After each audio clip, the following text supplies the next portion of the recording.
What's good, Beast? Good morning, good morning. Happy Wednesday to you. Let's get this thing going. Let's get it going. We got a really good show for today. Let me get up on the screen here. Let's get this intro off. Let's get this thumbnail up. Beast, hey, day by day, day by day, we get one step closer to Shedeur being the starting quarterback for the Cleveland Browns. I got a question. What did Shedeur do differently from Sunday to today that makes him better suited to be the starter? So all that nonsense we heard the last 2 weeks, it meant nothing. Everybody was blowing air, telling lies. What's good, Zedric? I don't think anyone could have saw Flacco getting traded. I don't think so. I don't think anybody saw that. It's a power struggle happening within the Cleveland Browns right now. That's what I believe. I said it last week that the Browns they're not on the same page anymore, and I said that they're going to be out for themselves. And it's like Game of Thrones. May the best man win. May the last one standing win. And Andrew Berry and Kevin Stefanski are not one voice, one band anymore, and they are making sure they position themselves to make it through the year. And remember last week it was reported that Kevin Stefanski still wanted to go with Joe Flacco and his hands were tied. And then he came out and said, "Oh, I just made the decision that was best for the team. And that's why I made the change. And that's why Dillon Gabriel was a starter." Well, if you're going to keep putting Joe Flacco as the backup when you know he's most likely not going to play, you're going to keep trying to tell us Shedeur is not ready, we're not even going to give you the option to do that anymore. We're not going to give you the option to do that anymore. Seems like that didn't knock his trade value. Would you still trade for Flacco if he was QB3, trying to make sense of it? I think they would trade for him because the Cincinnati Bengals are so desperate. What happens is when you have expectations, you can't just throw away seasons. Those receivers just got paid. They're looking at the AFC North. This is what the Browns aren't doing. Other teams in the AFC North are saying this thing is wide open. They don't have faith in the Steelers. They're saying we have to make sure we take advantage of this window. If they can get if they can get Joe Burrow back by the end of the year, 3 months, they get him back. He's there, playoff time. They can get to about 9-10 wins. They're like, we in the game. So they're not missing the opportunity. They're not willing to punt on the season, which increased the level of desperation. So that's why they traded for Flacco. If they put Bailey Zappi in before Shedeur, it's going to go bad. What will happen is you'll lose all credibility. Their credibility is already taking a hit. If you just look at it, now, it's funny because remember I started telling y'all a couple weeks ago that people who were Shedeur Sanders fans and were saying he's better than Joe Flacco, people owed them an apology. And then I started saying when they were saying this conspiracy theories and, they didn't trust Kevin Stefanski when he got up there and speaking, they were right because basically everything that the Cleveland Browns have said in the media and everything that they put out turns out that they were never telling the truth. They always told all the reporters locally and close, hey, we really care about Kenny Pickett. Trade him for a 5th-round pick. Joe Flacco gives us best chance to win. 2 weeks later, trade him, 5th-round pick. So they got all the media out here holding water for them, telling the stories for them, and they played in every media member's face. And if I was a media member and y'all was feeding me this garbage information, got me looking crazy out here, I would never take information from the Cleveland Browns again if I was a media member. So they got him looking crazy. Even Miles is talking about Shedeur outwardly. Yep. Hey, what do you say on the sidelines of Carolina? We're going to need you. It's something I noticed. So I was on X, and I was just looking at some of the Cleveland Browns news and some things. As I'm putting together a show, I kind of look everywhere. So I'm on X and I see Quincy Carrier posted that, the Browns should trade David Njoku. And I was like, why is he saying this? Is this for shock value? What's the reason? So yesterday when I first started trying to watch the tape, I got interrupted. with the news of Joe Flacco trade. So then I had to go to work. After work, I'm breaking down the film, and I see why he said that. This is the most demonstrative I've seen David Njoku on the field. Because, David Njoku is known as the loose, relaxed, playful, silly guy the whole time. This is the most demonstrative I've seen him on the field. And he was visibly upset multiple times with where the ball was going and how the offense was going. So I don't think you trade him. I think you get better as a team. You need guys on the team who, in the moment, recognize this is not happening right. Remember Jeffrey said, after I watched the tape, I'm probably going to change how I view the performance from Dillon Gabriel. So I was generous. I said he didn't have any turnovers. Just after watching the TV copy, I gave Dillon Gabriel a B-. I have to change that to a C- after watching the tape. He definitely went down a whole letter grade. He went down a whole letter grade after watching the tape. So we going to get to it, though. I'm going to show the plays once we get to the film study. Also, this thing took a turn. So I was putting together a show for today, and the show was going to be about, I heard Aditi on UCSS. She was talking about, she doesn't believe Shedeur's ready. And she's like, I don't think he's ready. I don't think he's ready. I heard Zach Jackson say last week he wasn't ready. I heard Jason Lloyd as early as this morning say he wasn't ready. So I was like, let me dig into this more. So that's what the whole show was going to be about. And then we got this bombshell.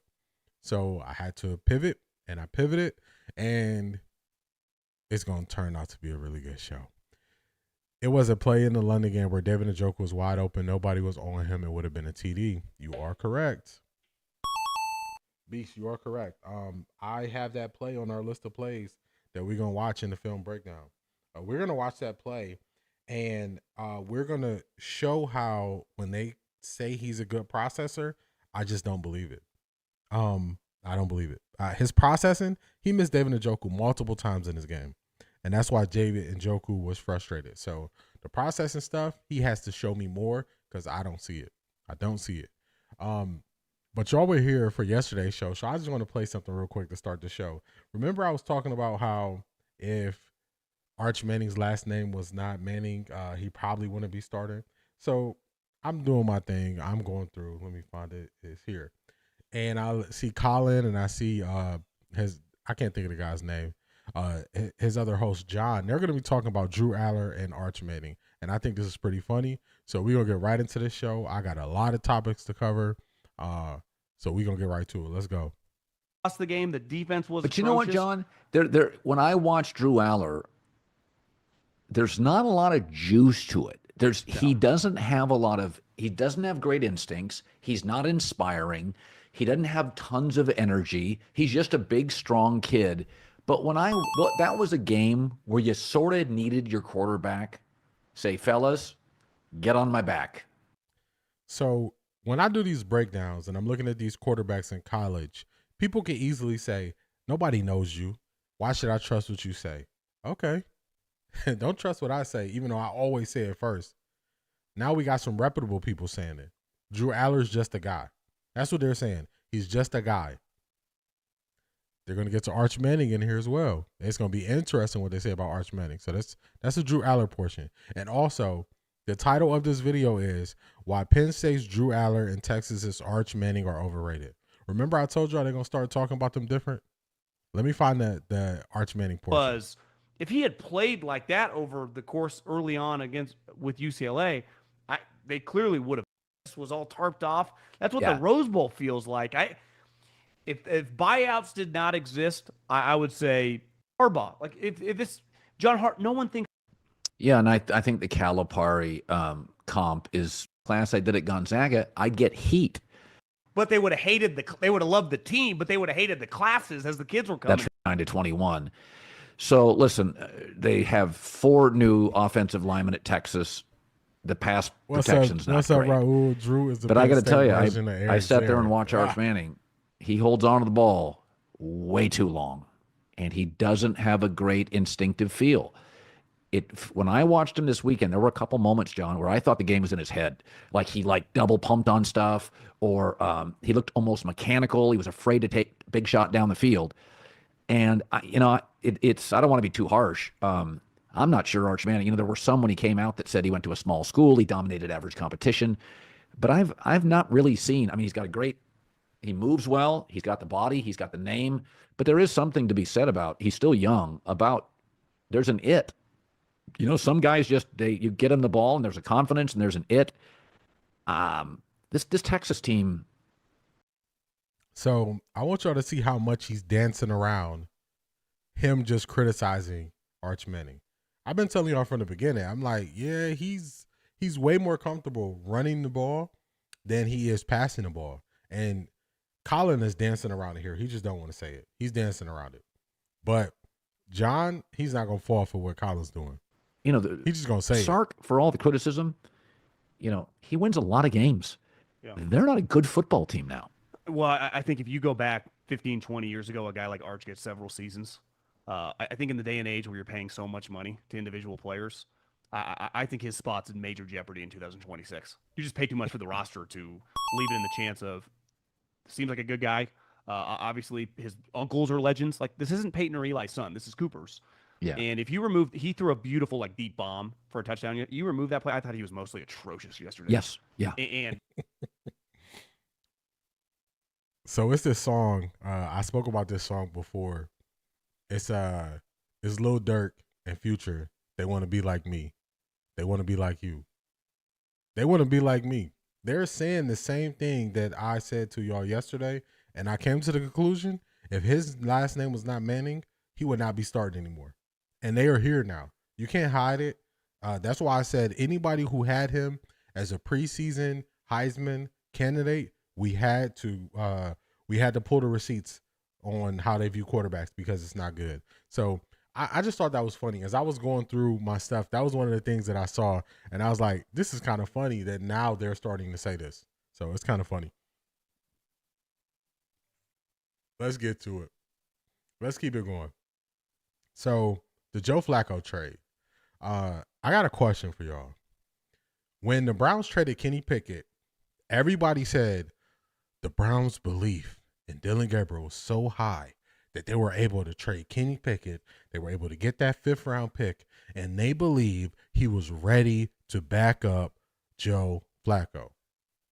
Everybody heard that. I heard that. Y'all heard that. They said it.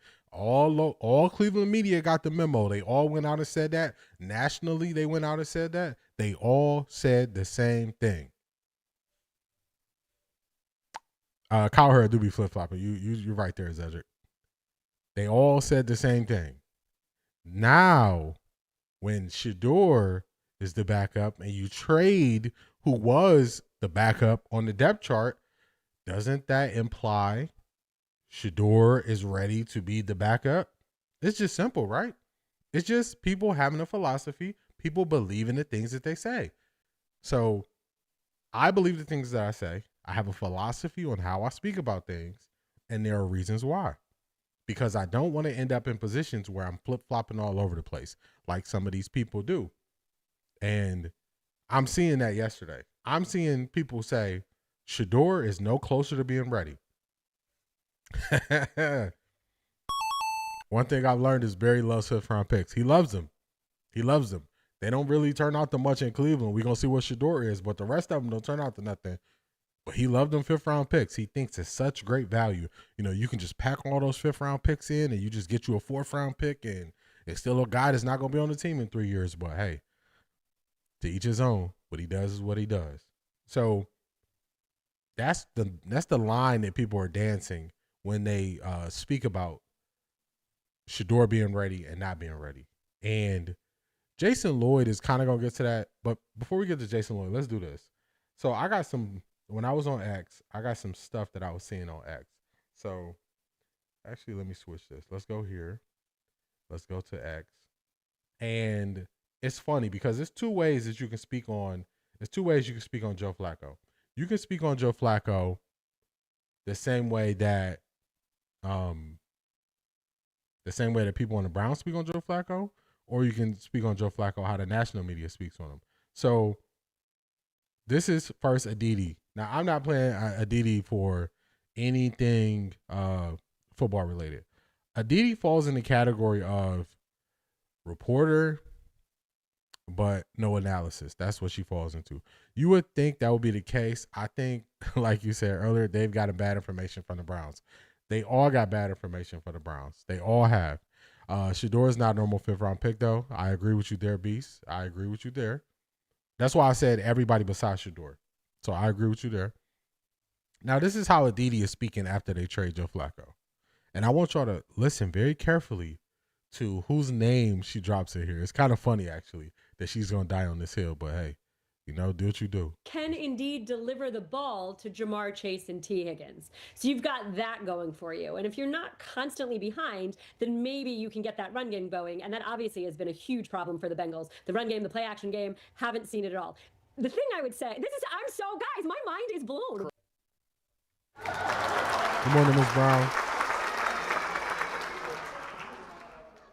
Send a quarterback to a division rival right now who could actually put the ball in the hands of your playmakers. You had an opportunity to completely bury the Bengals. Why would you do this? And the Bengals, I'm going to come back to another quarterback that the Browns had during training camp, the one that they actually wanted to start for them, and that was Kenny Pickett. Why wouldn't you make an effort to go trade for a guy who actually does have some athleticism? So she can't let the Kenny Pickett thing go. She is just stuck on the Kenny Pickett thing. She got more faith in Kenny Pickett than anybody in the NFL. And now she's saying that they're going to help out the Cincinnati Bengals so much by sending Joe Flacco there.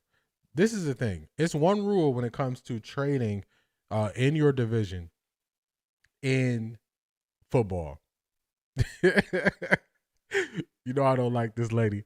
Ms. Brown, it's funny. I'm showing her because she is we're going to get two sides of the coin with how they speak on this trade. So she's the first one. She be way off. She's a reporter, which is okay, but when she goes into analysis, it's all garbage. So she's caping for Kenny Pickett still. She believes in Joe Flacco, and the issue is in football, if you trade to somebody, if you trade a player in somebody in your division, that means you feel no threat from them. They don't feel Joe Flacco's a threat. If Flacco balls out Sunday, Kaya should go ahead and get his bats back. Man, Cedric, you ahead of some of the points I got today. You ahead of some of the points I got today. We gonna get to Mr. Matrix himself, Kevin Stefanski, who's been dodging everything. We're gonna get to him. You onto something there. You onto something. Who could possibly move when your offensive line isn't secure in any way and doing its job. So it's head scratching in a lot of ways. All I can think is that the Bengals believe that Joe Flacco can indeed deliver the ball downfield. The Browns know that Deshaun Watson is getting healthier. Kevin Stefanski just gave an update. When I talked to Deshaun myself during training camp, he said that he was ahead of schedule as compared to when he had hurt the Achilles before. Maybe the Browns have seen enough out of Dillon Gabriel and they are that hopeful that he stays healthy. Maybe this is Jimmy Haslam having said during training camp that the Browns want to at least see both of these rookie quarterbacks at some point. So whether Shedeur Sanders is talking or not, he's going to get an opportunity at some point. But I certainly feel that Joe Flacco is indeed an upgrade. He can indeed still throw the ball to Browning, but it's a head scratcher all around, guys. Totally a head scratcher. So y'all hear that at the end? She brought in, maybe Shedeur is talking now. She tried to take a shot. She threw in, maybe Deshaun Watson is coming back. She threw in so many different things. I don't trust Kevin Stefanski. It's a lot of people that's on the same side as you, Beast. I've been on that side, and people call me crazy. So I've been on that side. Let's see if it was on UCSS. I know she was saying Shedeur was playing. All right, here we go. I think it's right here. She going to say this. I almost made my whole stream about, I believe it's this clip right here. He studies exceptionally. You tell him one thing once and he doesn't make a mistake twice. He is all the things personality-wise that Kevin Stefanski wants out of a quarterback. And just like you said, he's not playing street ball. He's not sitting there just trying to see. Zedric, you're correct. Aditi is super biased, using the little power she has to punch down on someone who has treated her with respect as nasty work. That is a fact. She just said it. So I almost, as I'm going through my clips and setting up for my show, I heard her say this. And I was going to make, my whole show was going to be about this, what she just said right here. Let me play it back. So first she's giving Dillon Gabriel props, which if you believe in Dillon Gabriel, give him his props. Raul, you silly. You said, he's not playing street ball. He's not. Y'all hear this? Let me go back a little bit further so y'all can listen to the statement. Kevin Stefanski wants out of a quarterback. And just like you said, he's not playing street ball. He's not sitting there just trying to see what can open up downfield. What can I possibly create? He goes. So after she gave Dillon Gabriel props, she says she sees contrasting with using Shedeur, saying Shedeur plays street ball. I just want y'all to know, when I heard this, my entire show was going to be about this clip. I heard this clip because a lot of times I'm doing other things and I'm listening to stuff so I heard this and I was going to go and I was going to break down every single time this year a coach has praised their quarterback for changing plays at the line of scrimmage based on what they saw on film, based on them identifying and recognizing what the defense is doing. Zedric, you got a street ball, coded language. That's exactly it. I'm telling you, when I heard this, I was like, okay, the gloves is off. I'm about to expose her lack of knowledge in football and what they use it. So when they say street ball, they mean,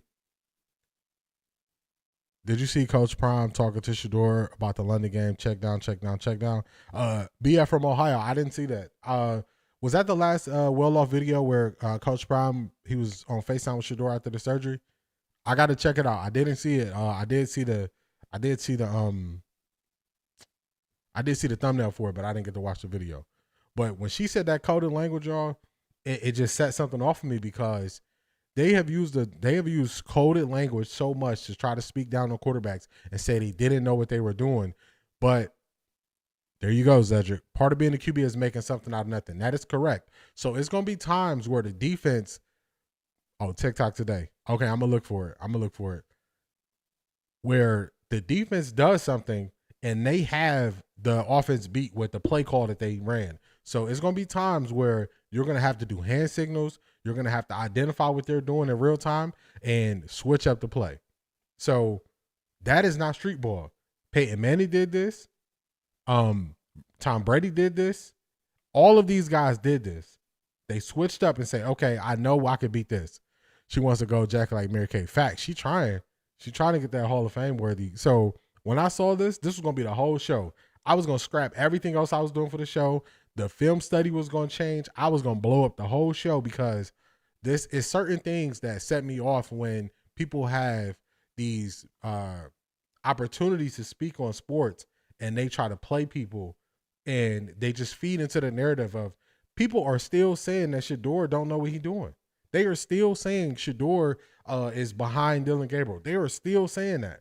And it doesn't align with what the Browns are saying. I told y'all the Browns came out and the first positive thing they sent out to the national media just came out.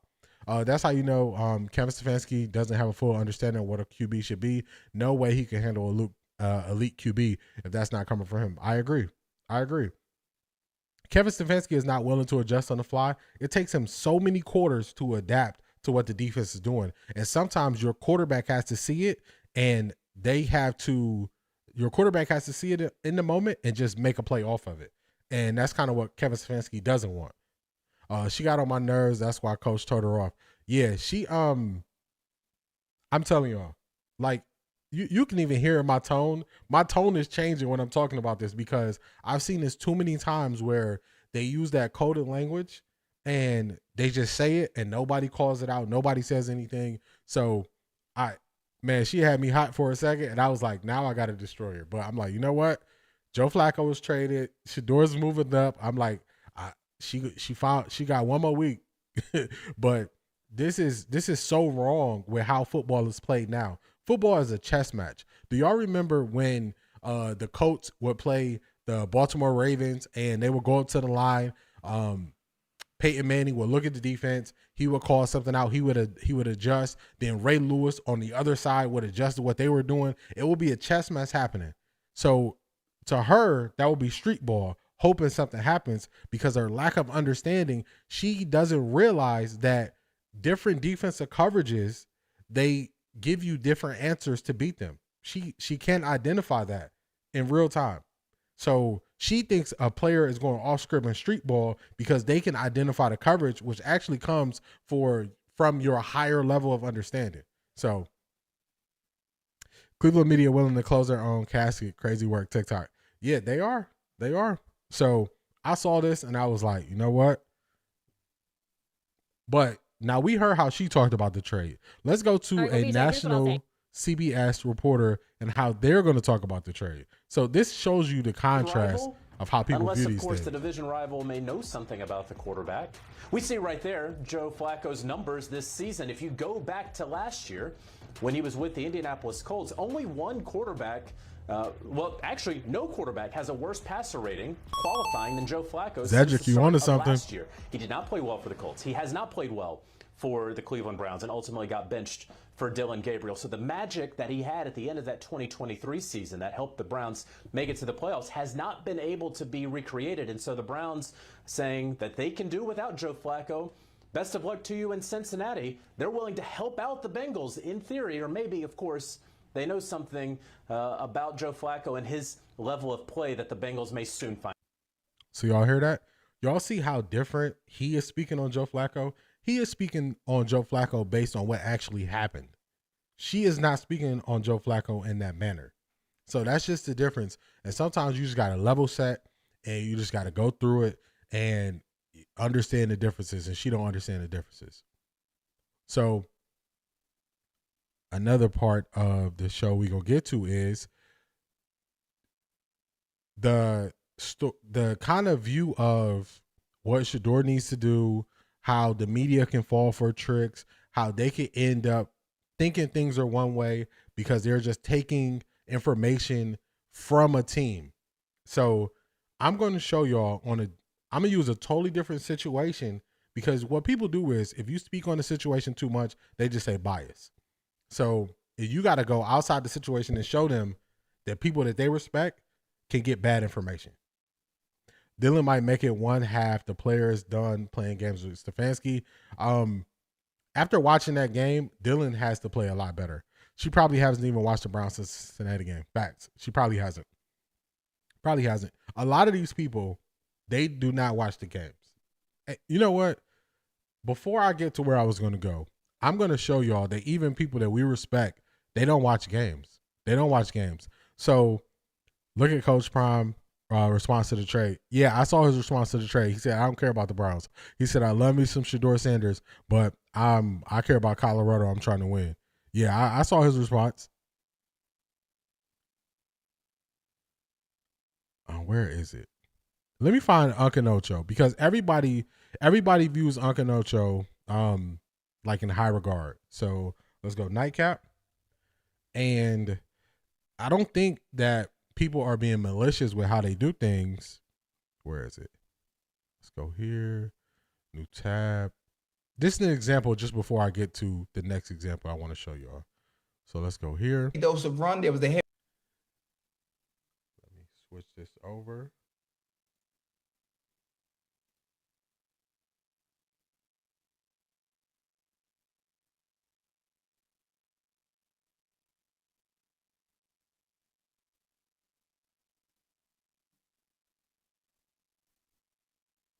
Why is it not showing? There we go. All right, so just listen to this. Tell me if y'all believe that Ocho actually watched this game. This is the Browns versus the Vikings. Tell me if y'all believe he watched this game or not. Were first recorded. Ocho, after watching him start early, after watching his first start, what do you think about Gabriel? What you like? Dillon Gabriel looked good, huh? He looked really good. And Stefanski called one hell of a game, a very balanced game. The run, the pass was damn near equivalent. Dillon Gabriel processing, dropping back, going, read one, read two, read three. Okay, it's not there. Boom, I'm dumping it off to the flat. Everything he did in today's game was extremely clean, extremely clean. Defense played well. They didn't get the win. But what I saw from Dillon Gabriel, and it pains me to say this as a Bengals fan, is he looked effing phenomenal. He looked great.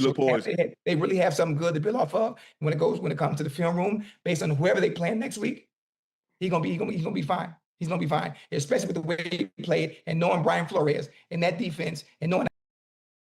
So I'm just gonna be the one to ask the question. Y'all think Ocho watched the game? Y'all think he watched the game? So you know, these are people that, you know, we vibe with. We tune into their shows. We watch their stuff. He didn't watch the game. He didn't watch it. He didn't watch it.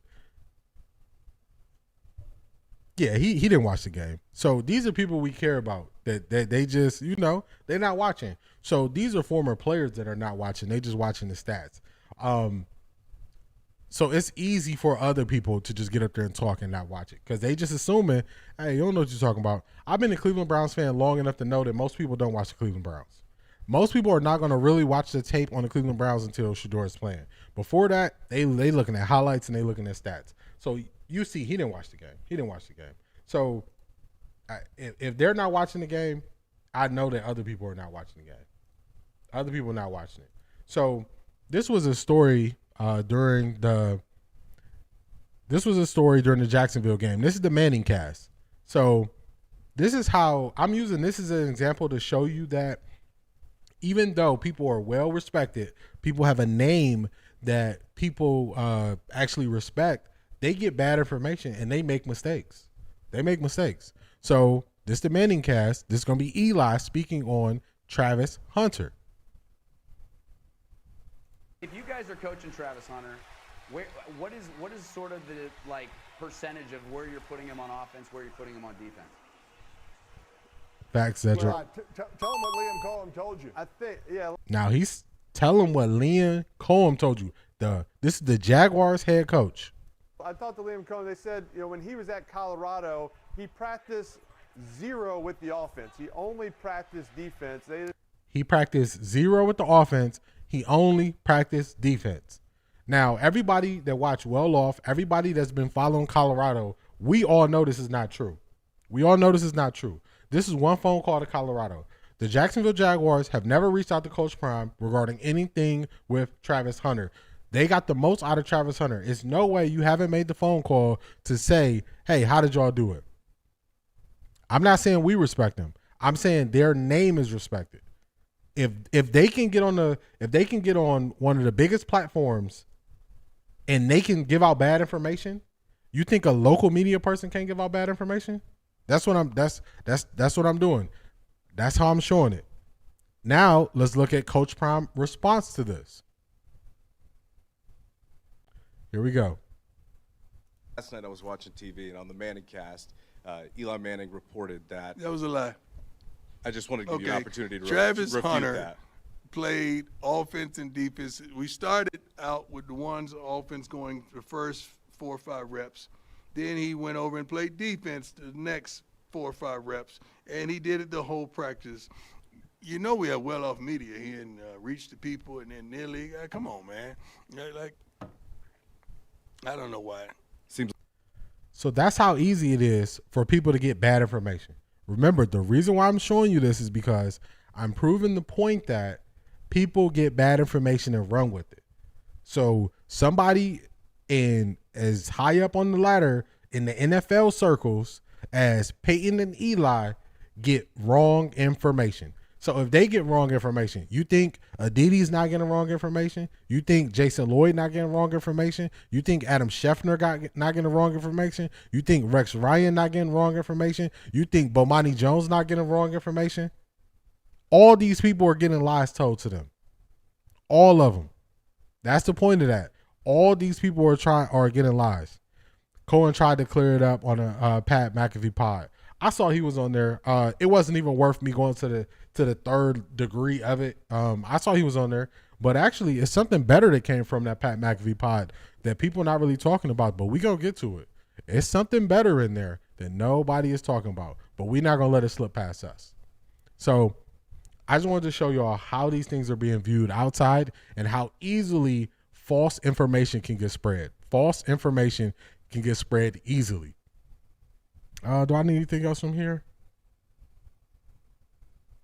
I think we good on X. I don't think we need anything else from X. I think we good from there. So let's keep this thing pushing along.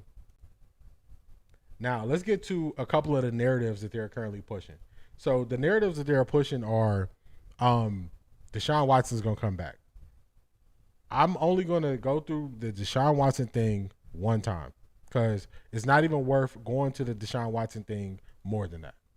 It's not even worth it. So let me set that up for later. That's set right there. Okay, Deshaun Watson suffered an Achilles tear. He suffered 2 of them, actually. He suffered 1 of them last year while he was playing. He suffered a second Achilles tear, and he had his second surgery January 10th of 2025. So that was 10 months ago that he had, 9 months ago, he had his second Achilles surgery. Do we really believe somebody who had their second Achilles surgery in the same calendar year is going to be playing football in that same calendar year? Just a question. Just a question. I'm just asking a question. Nobody believes that. And this is just the media playing with narratives, trying to get people riled up. I'm not going to fall for it. So let's go to something else. The Browns, the Cleveland Browns, I got to read this off my phone. My bad, y'all. The Browns, they insured Deshaun Watson's salary for injury for this year. If Deshaun Watson misses the entire year, the Browns will receive $43.3 million of Deshaun Watson's salary back. 44.3 million. So, do you think the Cleveland Browns are putting Deshaun Watson out there? These are just the questions. I got to ask the questions. Nobody want to ask the tough questions. If you're running the business, are you letting Deshaun Watson get on the field this year and lose out on $44.3 million? That's just a question. I'm going to ask the questions today.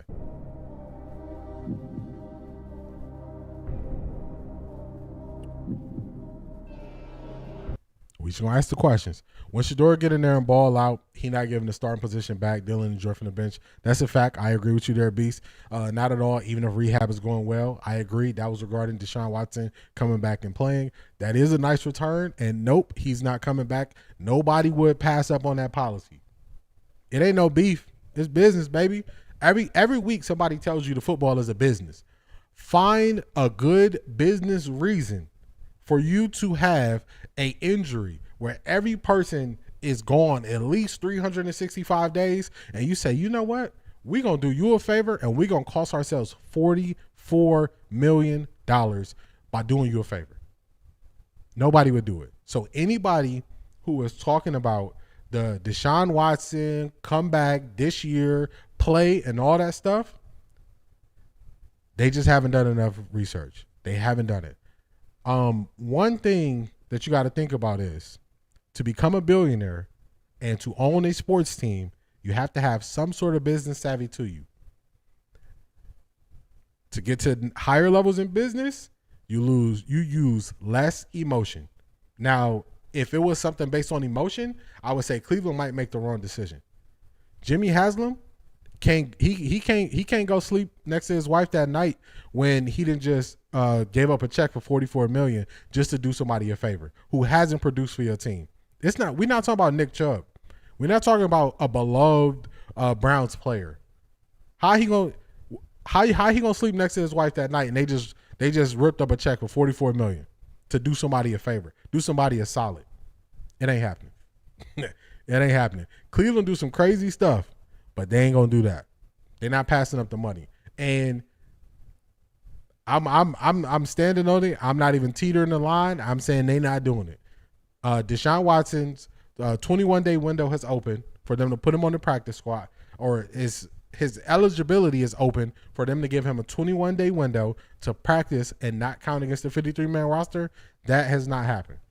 So it's steps that have to happen. What people are doing, they are speculating on these situations, and they are not even looking into it. They're doing what Ocho Cinco did. They're reading the stats, and they are trying to spark interest. Business acumen or privilege, it don't matter that's what the bank accounts say. That's what the bank accounts say. I might say business acumen, you might say privilege. The bank account say billion. So it's tomato. I'm sure they would like to have that contract off the books anyway. That's a fact. Now, I'm not saying Deshaun Watson doesn't have the potential to be on the Browns roster next year due to his cap hit, because I can see a way where they would have him on the roster next year due to his cap hit, but him getting on the field this year, no way. No way. Not happening. Now, as I was out working yesterday, I'm listening to stuff, and music a lot of times it gives me ideas. So I'm listening to some music, and this idea hit me. And this is what happened to a lot of the local Cleveland media. This is an old song. This is way before a lot of people's time. This song was Grammy nominated in 1973. This is from a group called The Main Ingredient. A lot of y'all probably never even heard of them before. It's Everybody Plays the Fool. Everybody. And it was some lyrics in there that I just heard, and that I heard it previously, but I listened to the song again yesterday, and I said, this is facts. This is what happened. Everybody plays the fool sometime. There's no exception to the rule. Listen, baby, it may be factual, maybe cruel. I ain't lying. Everybody plays the fool. Everybody does. That is what's happening to Cleveland local media, national media, who are putting their foots in their mouth when they don't just want to come out and stop reporting on the news that the Browns is telling you, because it's all been wrong. They all played the fool. The Browns played them good. The Browns do this every single year. Every single year. You got to stop listening to them. You got to stop listening to the Browns. You have to.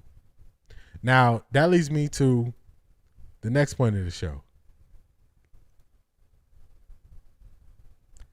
Okay. Hey, BR from Ohio. You know what it is then. You know what it is then with that song. I got something else for y'all. So, y'all know how 50 Cent, they keep trying to say Shedeur not ready every day. Remember, I said, if they're telling you things that you can't quantify, you don't have to believe it. Once they say stuff you can't quantify, you don't have to believe it. So let me find this for y'all. Y'all know how 50 Cent is saying all roads lead to Shreveport? Y'all know how 50 Cent is saying that? All roads lead to Shreveport. All roads lead to Shreveport. Y'all know where all roads lead to for the Cleveland Browns? Let me show y'all where all roads lead to. Where do I have it at? All roads lead to Shedeur. All roads lead to Shedeur. Let me see. Is this the one I want to play? I gotta hit y'all with some Thanos. Did you know that Thanos kept good on his end of a deal he had with Ronan, even though? Where's my Thanos at? Let me play my Thanos.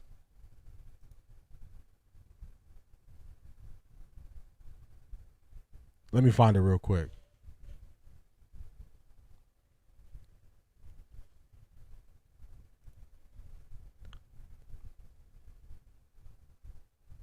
Here we go. You could not live with your own failure. Where did that bring you? Back to me. You could not live with your own failure. Where did that bring you? Back to me. That's what Shedeur is saying. You cannot live with your own failure. Where did that bring you? Right back to me. Right back to Shedeur. Right back to the place where y'all started at, the place y'all said we wouldn't be. Y'all said we wouldn't. Shedeur is not going to play this year. Y'all remember that? Shedeur, he's not going to play this year. Shedeur's not playing this year. Things got to get weird for Shedeur to play this year. Remember they were saying that?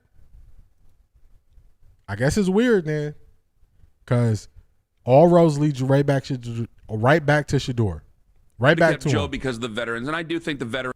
Now, let's get to some of the media doubling down on being wrong in this situation. Doubling down on it. Let's go. First up, we got Jason Lloyd. This is from this morning. This is this morning, y'all. To start the season like Joe, I want to know what they're thinking this morning as they get ready to drive in. Well, probably a lot of them are already there. But Jason, I'm sorry. I'm just running a lot of things by you because I'm trying to make sense of this. And I'm like, well, you know, I look around the league and I know Geno Smith's starting to like come down here, but you know, Daniel Jones is looking good and Sam Darnold and Baker just had a shootout and that was a lot of fun. And I go, well, I'd much rather kick the tires on Kenny Pickett than see what this is where I'll meet Anthony halfway. I really think they ran 4 losses. That's all it took. It got weird. It got weird real fast. It got late real early. I agree with you, Charmaine. They just want to say they developed Sanders and Hunter, not Coach Prime. I agree. But that's why I was asking the questions last week. If they develop Shedeur and they're doing such a good job at it, why does he have to go outside the building to throw more? Why is he throwing at Baldwin Wallace? Why is he throwing at different places? Why is he going to these colleges and throwing? If they're doing such a great job developing him. So that's what they're going to try to do. I always said Shedeur was the he was the big joker. He was the trump card. He was the last card that Andrew Berry could play to make sure he maintains his job. That's the last card, was ripping Shedeur off the plastic and him saving them. And that's the card they're going to play to try to save them. That's what they're going to do. They want the credit. People do things for weird reasons. They always tell you, oh, the NFL is about winning and all this stuff. No, these guys want credit. They want notoriety. They want the fame. They want people to know that I did this. That's what it's about. And you're exactly correct. A ultra-conservative offense because they did not want Dillon Gabriel. Things to do to a rookie mid-round quarterback is to throw him out there in a situation like that. But whatever, this is their situation they're in. He has to go play, and he's expected to play well. But again, like, we're so early, and I know it feels late. There's so much football left to go. I absolutely, like, everybody, this is what's funny about all this to me is everybody knew, I think you guys said it, I know we were saying it, this could be an 0-6 start. Look at this schedule. Look how front-loaded the schedule is. This is a brutal. I'm trying to find where he's going to say it. He said, oh, I checked in on Shedeur, and 3 weeks ago they said he wasn't ready. Let me see if I can find it. Sure, but I thought he played fine. The Giants let Jackson Dart do more than what they did. I thought he played. Jackson Dart's a first-round pick, Anthony. Exactly. You think he played poorly? Wait a second. No, I didn't say Browns. 2 different occasions. October 8th. On October 8th. What it looked like to me, too. I've told you guys all year, this is not a good football team. They're not going to win a lot of games. Winning games is not the priority this year. Like, I told you guys that in June. Did not want Dillon Gabriel to start so soon, and I thought, then why did look at the schedule? Look how Jason Lloyd be talking in circles, y'all. On Dillon's Lloyd with us from The Athletic. Do you think Flacco was so bad that it accelerated all of this? It just felt like he was making decisions that he was making this. Do you agree with me? Well, it's best thing Shedeur did was document everything. His story will be told forever. Facts. When you bring your own camera, then they can't lie on you. It's not something I want to have happen, but it's what I think. Like yesterday, the game notes came out. They had Shedeur number 2, but I go by what was written in NFL Network, NFL.com on Sunday, where Ian Rappaport says, they want to give him a full week when he does play. They don't really want him coming in if he has to during a game because it's a different offense. And my thought is, like, Well, go ahead. Finish your thought. Do you call me insane or them insane? No. That insane. But go ahead and finish your thought. Okay. I don't mean to interrupt you. Well, my thought is based on that. Like, I think we'll probably find out later in the week that Bailey Zappi will be activated and he'll be the backup. Well, I won't be terribly surprised if that happens at all, because I told you with this. I ain't trying to hear that Bailey Zappi noise. Schedule wasn't even that bad considering the Browns were in most games. That's a fact. Lies don't flow that easily. Hey, BF, you see it. You see how he's stuttering and until they got too conservative. They start to glitch, and Kevin Stefanski does that. Jason Lloyd is doing that. Just say what you say. So I can't find the spot. But basically he's going to say, I checked in on Shedeur, and they said he was so far away and he wasn't going to be able to play. That's the same thing Zach Jackson said. Oh, first Zach Jackson, when he actually saw it with his own eyes, he said, oh, it's Flacco then Shedeur. When they stopped being allowed to see a bunch of practice and they had to go based on what the team is saying, now he's saying Shedeur ain't gonna play. And I'm like, what are we doing? It don't make sense. It don't make sense. They flip-flopping. They all over the place. Let's get to the next thing. What I got next for y'all? I'm sure Dan Orlovsky's So all this news is coming out. Everybody's talking about all these situations. This is something that people are not talking about. Pat McAfee show gets all these views. They show other clips from it. But did y'all peep this from yesterday's episode? Zappy not going to be 2 this week. Zach Jackson switched up. Of course, Zach Jackson switched up big time. No reason for Bailey Zappi to be number 2. You want to see the young guys, you keep Bailey Zappi as the 3 emergency quarterback in case something happened. Everybody said is no reason to play is no reason to play guys that aren't looking for the future. Look, they tell eyes, they telling. Look, they eyes tell they lying. They can't freestyle facts. It seemed like every time Shedeur's getting closer to starting, they push that he not ready of. Yeah, they just rip it out, pull it out. Like, hey, he ain't ready. And remember, it's not quantifiable. Tell me something quantifiable that he can't do, and then we can have a conversation. If you're just gonna say he not ready, then I'm just gonna call you a liar, and I'm gonna live with if I'm wrong. That's how I take the he not ready stuff. Remember, Dillon Gabriel wasn't ready. Remember they said that, and I'm not even the biggest Dillon Gabriel fan football wise, but they said he wasn't ready. Was that true? That he not ready stuff don't matter. That just don't matter. So before I get to this, I want to get to something else. Listen to TJ Houshmandzadeh describing how he views how the Browns handled this quarterback situation. Because remember, we got to trust Kevin Stefanski. We got to trust Andrew Berry. I didn't trust him from the rip. Now everybody is starting to say, I don't trust him. Number 2 as well. I was going to ask you guys, are you guys proud of how the Browns handled this situation? Listen, you said earlier the Browns were dumb for making Flacco the number 2. Mm-hmm. The Browns were dumb for starting Flacco to start the season. Thank you. They're dumb for that. Like, you start Dillon Gabriel or Shedeur Sanders at the outset of the season. You know Flacco is not your quarterback of the future. You're trying to find your quarterback of the future. Shedeur's going to start 5 or 6 games. I'm sure of that this year. Wow. And for me, him sitting these games now should be a learning experience. Okay, what did Joe did that I liked, didn't like? And the same thing with Dillon Gabriel is, can he learn from those guys and those experiences that they're going through be your experiences? I just feel like Cleveland, they don't have a plan, did not have a plan. And when you're this bad, the Cleveland Browns, if they had a franchise quarterback, would be in the playoff picture, compete for a championship every year with that defense. Every single year. And so for them to start Flacco, that was the dumbest thing. That was dumb number 1 to start the season, at least for me. Can I get time? All right, we're not listening to Acho. We don't need him to play contrarian just to, flip it to the other side. But y'all see, the tide is changing. It never made sense from the beginning. Everybody who called it out from the beginning, props to you. I was one of those people that called it out. There was a lot of Shedeur Sanders fans that called it out. They were saying, hey, this stuff not adding up. So we got to get some props out. If you're not a Cleveland Browns fan and you are a Shedeur Sanders fan and you were calling out the Browns since the summer when Dillon Gabriel was throwing those interceptions, we got to clap it up for you.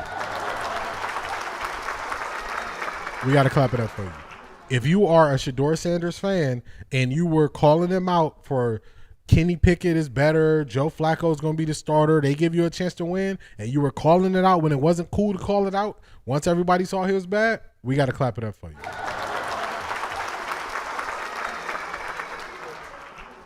If you are a Shedeur Sanders fan and you were calling it out from the beginning that Shedeur is going to get his opportunity, he's going to be the best option, he's going to get a chance, we got to clap it up for you.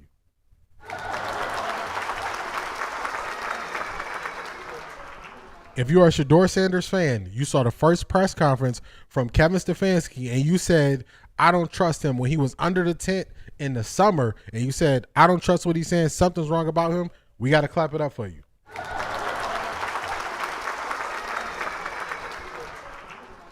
If you're a Shedeur Sanders fan, you said, yeah, they saying Andrew Berry took him, but I don't trust him. We got to clap it up for you.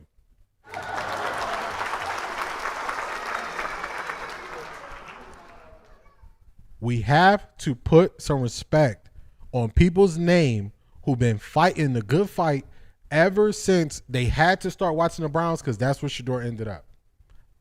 I'm a Browns fan. I'm going to watch the Browns regardless, but the people who called this out from the beginning, you have to give them respect. You have to give them props. You can't just sweep it under the rug. Everybody was calling Shedeur Sanders fans crazy. They was calling them all these names. They were saying all these things. They were taking pleasure and pride in the fact that Shedeur was number 3 on the depth chart. They were saying all these things. Dillon Gabriel's better. They were saying all these things. We find out, just like Mari would say, the lie detector test determines that was a lie. So now that we know the lies is out there, we got to give the proper respect and the proper praise to the people who saw it from the jump, because they saw it from the jump and they said this is dysfunction, and they were right. Now you have national people saying this is dysfunction. It wasn't a good plan. Do y'all remember the local media told us? I mean, they watch them every day. They're in practice. They're the ones watching them. They got eyes on them. We're not in practice with them, so I'm just going to go with what they say. Now you telling me that the general manager needs to be fired because he can't field a good team, and you telling me Kevin Stefanski really not that good, but you were telling me to believe them 3 months ago? Hey, make it make sense. Make it make sense. So if you are a Shedeur Sanders fan, this is what I want you to walk around like this. Put some respect on my name. You understand me? When y'all saying my name, put some respect on it. That's what they got to do. Put some respect on your name when they're saying that. Because now everybody is saying what you said from the beginning.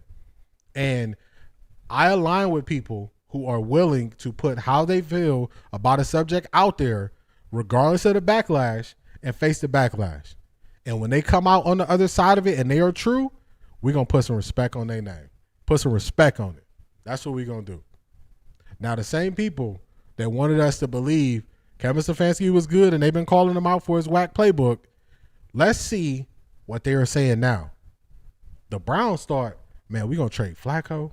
It's going to be about, the rookies going forward. We're going to see how they do. The problem is, we're not forgetting all the stuff that y'all said. We're not forgetting it.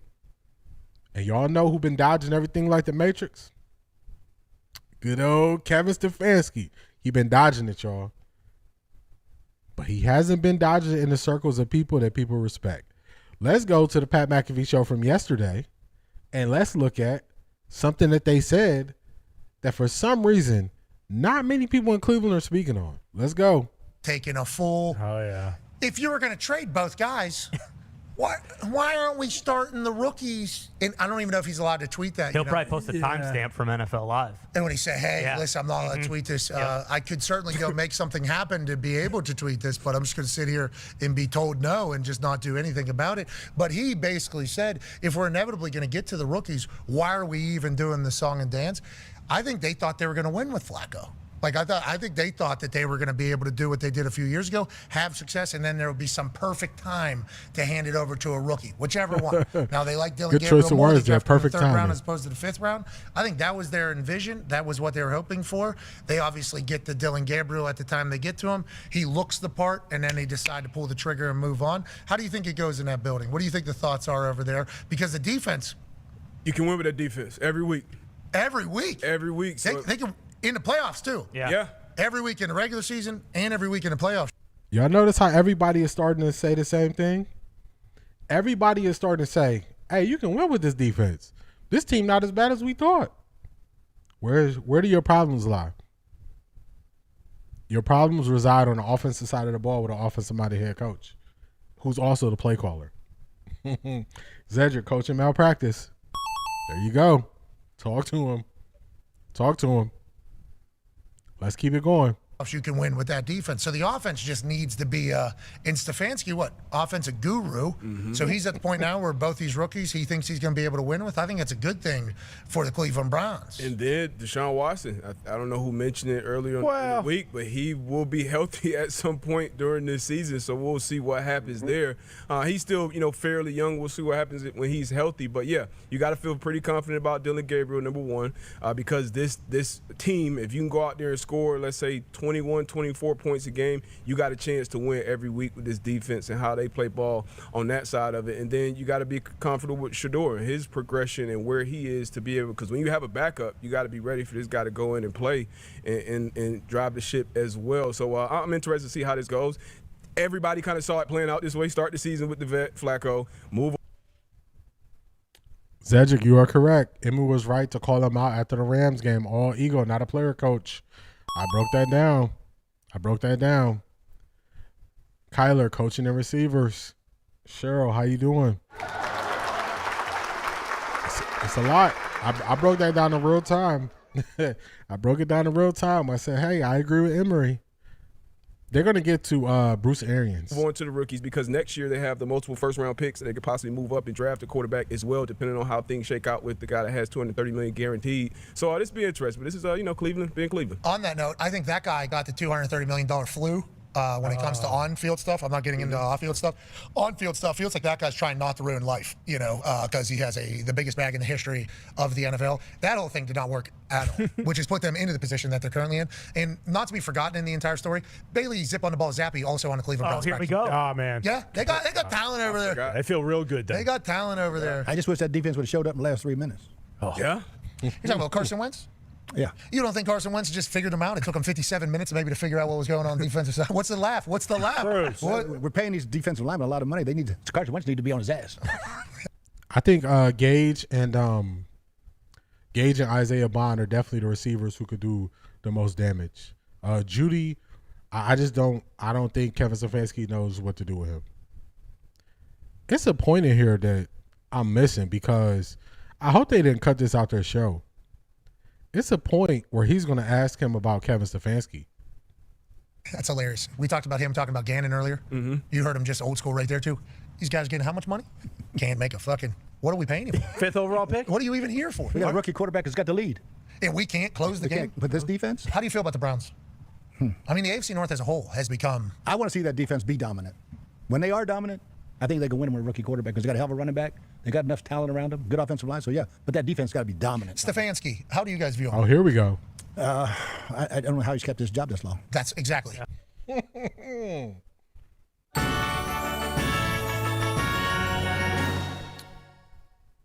So remember earlier I said they want to be like me? They are saying the same things that I'm saying. So what people will do is people will discredit what I say. And they will discredit what I say, just say, hey, man, who are you? All right, Bruce Arians. Everybody know him. Hall of Famer. Coach. Super Bowl wins. Do y'all believe him when he say he don't think he that good? Do y'all believe him when he says it? Number 37, I forgot his name, is pretty good too.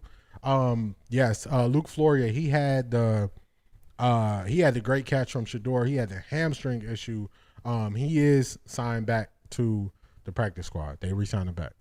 Most coaches view that way. But I think the reason why he's kept his job this long is because I think there's alleged kind of understanding. Haslam's the one that made the deal. Because remember, the Cleveland Browns were out of the running. It was going to be Atlanta. I don't want to jump past that. Let's go back about 30 seconds because I really want y'all to hear how he just said that bluntly. He didn't dance on it or nothing. Well, right there, too. These guys getting how much money? Can't make a fucking... What are we paying him for? 5th overall pick? What are you even here for? We got a rookie quarterback who's got the lead.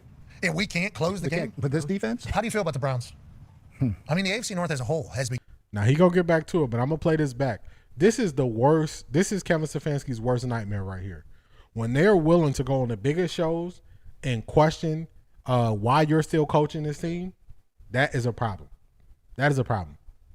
Zedric, you said it earlier. You believe it was Zedric or Beast. One of y'all said that you believe that Kevin Stefanski is losing his power. He is. They said, "Oh, you still believe in Joe Flacco? Get him off the team. Develop one of these rookies. Show them what you got. Create a game plan for them." That's what they saying. All that's control. Everything is collaborative. Actually, we don't know if we believe in you anymore. So you're gonna have to perform. They should keep Corley and Gage up when Tillman and Carter come back. Get rid of Carter. Carter is a waste, not as a person, but on this team being so young, every year the Browns sign a kick return specialist who does not make a difference on the team. They've been doing it every single year, and they get injured every single year. You have to draft a guy who can do it and develop him. Why didn't the Browns get Tez Johnson at the end of the draft? Why did they let Ted Johnson? Why did they let Tampa Bay just keep restocking the cupboard with all these young wide receivers? They know what their wide receiver room was. Why didn't they add speed to this thing? So I want y'all to hear what Bruce Arians says. I want to see that defense be dominant. When they are dominant, I think they can win with a rookie quarterback because they got a hell of a running back. They got enough talent around them, good offensive line. So yeah, but that defense got to be dominant. Stefanski, how do you guys view him? I don't know how he's kept his job this long. That's exactly. Most coaches view that way. But I think the reason why he's kept his job this long is because I think there's alleged kind of understanding. So he didn't sugarcoat it. I don't know how he's kept his job this long. So when I question it, say what you want about me. Say I got no credibility. What do you think about Bruce Arians saying this on a national show? DG and Tez would have been a dream. When I watched all of Dillon Gabriel's like highlights and stuff from college, Tez Johnson just stood out. I was just like, how are they not let him be? What's good, Jeffrey? Let's see what you got to say here. I think they made a big mistake trading Kenny Pickett. He couldn't be worse than Joe Flacco. Another force to go to the rookies before they want to. This is the thing. I don't believe what they see. I don't believe what the people who are running the Browns see in quarterbacks. I don't believe it. They don't have a history of showing me or giving me reasons why I should believe their decision making when it comes to quarterbacks. They could have a diamond sitting in front of them and they would tell you it's a rock. I can't believe what they see. Kenny Pickett's not the answer. Look how bad Geno Smith is playing, and Kenny Pickett still can't touch the field. Now, Jeffrey, I know you prefer your rookies to be able to sit and, take in and experience and all those things. So I understand your point of view, but these are not the right people to make the decisions on the quarterbacks because they just don't have a history of doing it well.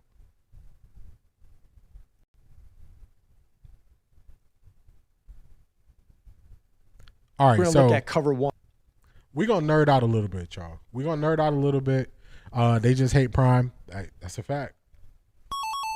We're going to nerd out a little bit. So before we go to the film study, I'm going to show y'all the defense that is giving the Browns offense so many problems. So many problems. This one defense is basically wrecking the Browns.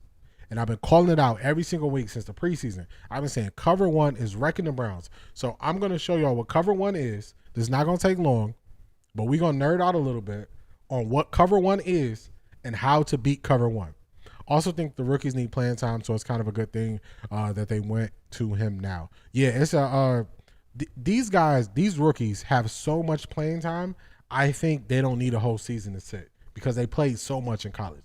This is your collection of rookies. One played the most games. Shedeur was a 4-year starter in college. I think they've seen enough football that any type of coaching, if you have any developmental traits about you, you should be able to get them to the next level. Let's nerd out real quick with cover one. I just see Green Bay Packers formula, Chiefs, Patrick Mahomes set full year for his rookie. Yeah, you got to have a strong infrastructure to do what they did. And also you got to be able to correctly identify the next quarterback. You can't learn from bad play on the field and mediocre play calling. I agree with that to a degree. You can't learn to get better. You can only learn you can only learn to identify the mistakes of the people who are making the mistakes. So, you can't learn to be Tom Brady from watching Joe Flacco. But you can learn, hey, Joe Flacco not seeing the whole field here when this is wide open. Just like we're going to see in film room with Dillon Gabriel. Let's hit up this cover one real quick. And my general rule with cover one is cover one, make them run. So we want to make these defenders run across the field with us. Now, in all these pass concepts that we do, we are going to keep the running back in. So if you're wondering in the cover zero what I was going to do with the running back, I'm keeping him in to help pass protect. But again, you can flare him out for a hot read as well. But for this instance, we're just going to keep the running back in so we have a 6-man protection. But if we're getting cover one, that typically means that the Sam or the Mike linebacker will have the running back. A lot of teams will run cover one if they're just going to play a straight 4 down, or if they want to spy the quarterback, or if they want to add pressure with the Mike and bring 5. Those are all the options that you're going to get from cover one. So again, what are we thinking? If we can have 6 players block their 5, we should have a +1 advantage. So we'll have a little bit more time to throw the football. I agree with that. You learn timing in the way blitz packages develop. I definitely agree with that. A lot of popular concepts that we'll see are the mesh concept, where you'll have the H and the Y meet at a high 5 point and go across the field. Again, you can get and win these one-on-ones on the outside, but the middle of the field is usually going to be taken care of. So any post routes or anything to the middle of the field, we want to avoid with cover one because teams will typically have their best player in that free safety be in the middle of the field. The other thing you can do is you can try to take advantage of this free safety by running a dig in the middle of the field. know they're going to get their money. Also, Myles Garrett had an interview, was talking about how Shedeur is early to the film room, asking questions about schemes. Yeah, he's trying to understand. He's trying to understand the way you get better at quarterback is you got to understand what the defense is doing, what they're trying to take away, so you have the answer as the counter to beat it. What Aditi calls street ball. So I'm showing y'all this for a reason. This shows how you beat cover one, the type of routes you have to run to beat cover one. And we're going to see if the Browns do any of this. Again, trying to get him to bite up and throw it over his head. But a lot of times what I'm thinking when I see cover one is make them run and win the best matchup possible. So you think about cover 0, cover 1, they both translate in the sense of we're trying to find our best matchup and we're trying to get them open. But from a coaching standpoint, to try to get these guys open, it's how can we run, pick plays, and do certain things to make sure that these players can't cover us. So one that's used commonly in the NFL is you'll see this player will run a spot route right over the top of this jack, and then this player will drive down on him, and then you'll get the wheel here from H. Again, you're seeing that this jack will have to run underneath the Z, be in a trail position, and then that's how they usually lose that pick route to the outside. Because that's what he was behind on, so maybe he's further along that they're putting on. I agree. I think he's definitely further along. The main thing Shedeur does is layer passes at an elite level. I agree, along with his accuracy. So that's cover one. You got to run away from the defense in cover one. So I know that's a little boring, but this is the side of football to help you understand how basic it is that Kevin Stefanski cannot figure this out to beat it. And that's just cover one. It's man across the board. The guys that have the freedom are going to be this second safety here. He can blitz. He can. They can do a robber where he covers the middle. The middle linebacker can blitz. He can go man on the running back and leave the free safety in the middle. They both can blitz. It's a lot of things that happen from this defense, and this is what is crushing the Browns. So let's get to the film room. Stefanski is afraid 12 will see something different and change his play call. Exactly. He's going to say, okay, they're impressed man. You can see that either they're in man or they're going to be in cover 3 after the play happens. So if they go cover 3, we're going to send Njoku up the seam, and then we're also going to send somebody on a fade route or an out route on the outside. Whichever one they're in, we're going to go to the opposite one. The only thing I'm scared of when it comes to Shedeur is when he runs backwards and tries to make a play instead of throwing the ball away. That's something you got to coach out of him. So if they are coaching these things out of him, then it shouldn't be a problem, right? As a lifelong Patriots fan, Tom and Shedeur placement is different. Anticipatory processing different. I agree. They play the game from here first. You got to play it from up top first. Now let's get to Dillon Gabriel. Let's get to the film room. Now we had to nerd out a little bit there to show y'all what defense are doing and why it's important to understand what they're doing. My first play is going to be 3rd and 3, 13-13. Let me find it. This is the first play. I'll adjust the screen so y'all can see it.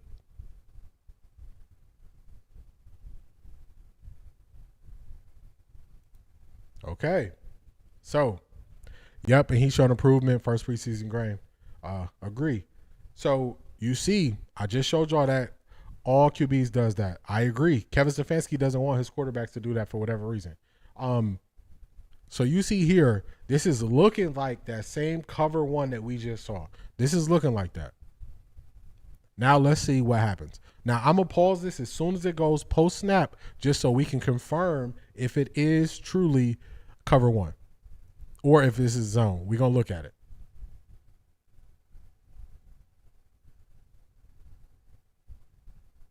Okay. They take off. Everybody is on a man. Everybody is on a man here. Single high safety. This is cover one. So we saw how you beat cover one is you have guys crossing across the field, mesh routes. You need to put the DBs in position to chase behind the receiver. So this is cover one. Dillon Gabriel missed a lot of wide open guys. I was so disappointed when I saw the film. Jeffrey, you're on to something. You're on to something. Remember you told me that once I watched the film, I was going to change how I viewed it? I did. So this is cover one. So he should only be looking at 2 guys. Once you identify this as cover one, you got 2 guys who you can get the ball to.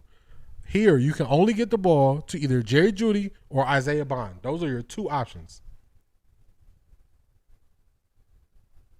The only play calling Joe Flacco was allowed to change was from a run to a pass and a pass to a run. I agree. When he was calling all that that's all he was switching to. So let's watch where he should go. Now, he makes the right decision and throws a terrible pass. Just a terrible pass. Let's rewind this back a little bit. I'm gonna let it play to the end of the play here, because he identifies where to go. Accuracy is the thing that jumped off the page. His accuracy is not what they told us it was. I just want to let y'all know early. Let's go. Let's play the play.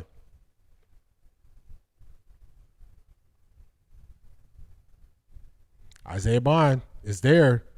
He overshot him by 10 yards. Let's get to the next one. The next one, surprisingly, is another third down. 115.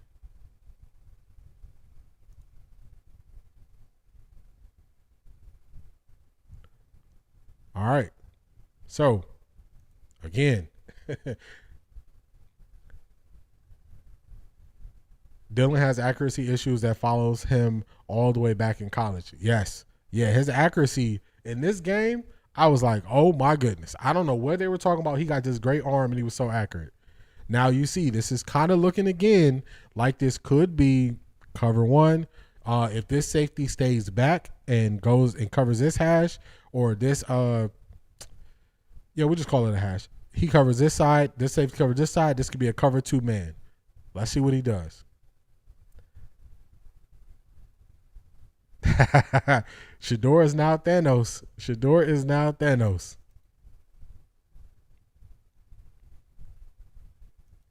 All right. He's looking the right way. He goes to the wrong receiver. David Njoku beats him so fast on this play that I have to show you the back view so you can see it. David Njoku blows his guy up. David Njoku not happy after the play. And that's a theme that I noticed, that David Njoku was really upset about this. He was really upset about this game because he felt like he was open a lot. 12 read defense well because his father was a defensive player. He taught him well. I agree. That's definitely an advantage. Nice picture of Shedeur. Yeah, Shedeur is Thanos. All right, let's look at Njoku to the left of the screen. He's looking that way, so I don't know why he didn't throw it to Njoku. Once a tight end, a receiver, once they cross that man's face, if you throw him and lead him to the sideline, he's going to be open. He missed it. David Njoku was not happy about this. He's not happy. He could still be running. He's not happy about that. He has a decent arm for his size, but that's all you can say about it. I agree. They were overhyping it because once I got to the film, I was like, oh, no. All right, let's go to the next play. The next play is going to be 2nd and 7. How much time left? It's in the second quarter. It's 4:56.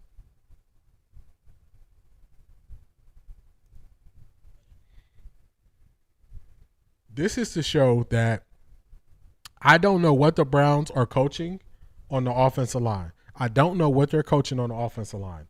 When you look at this, you're just going to say, man, Dillon Gabriel took a sack. When we see the other view of this, you're going to look at this and say, man, what are they doing?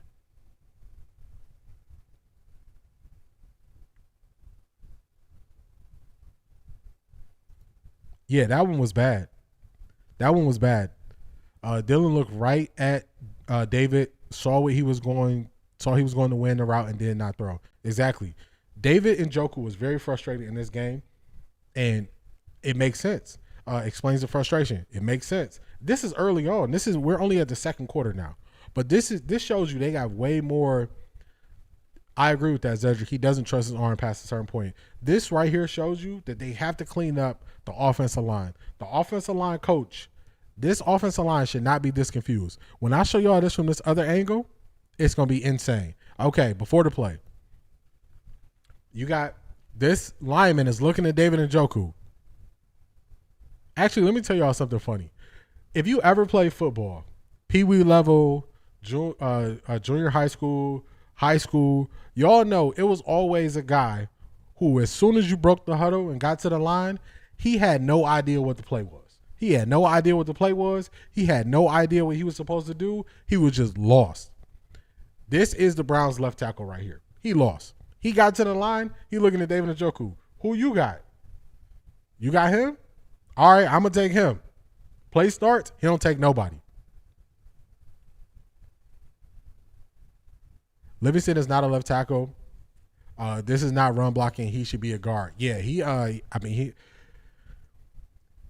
just bad. It's real bad. It's real bad. Now, I said that example for a reason. Watch what happens. He look at David Njoku. Who you got? David Njoku points to 98. I got 98.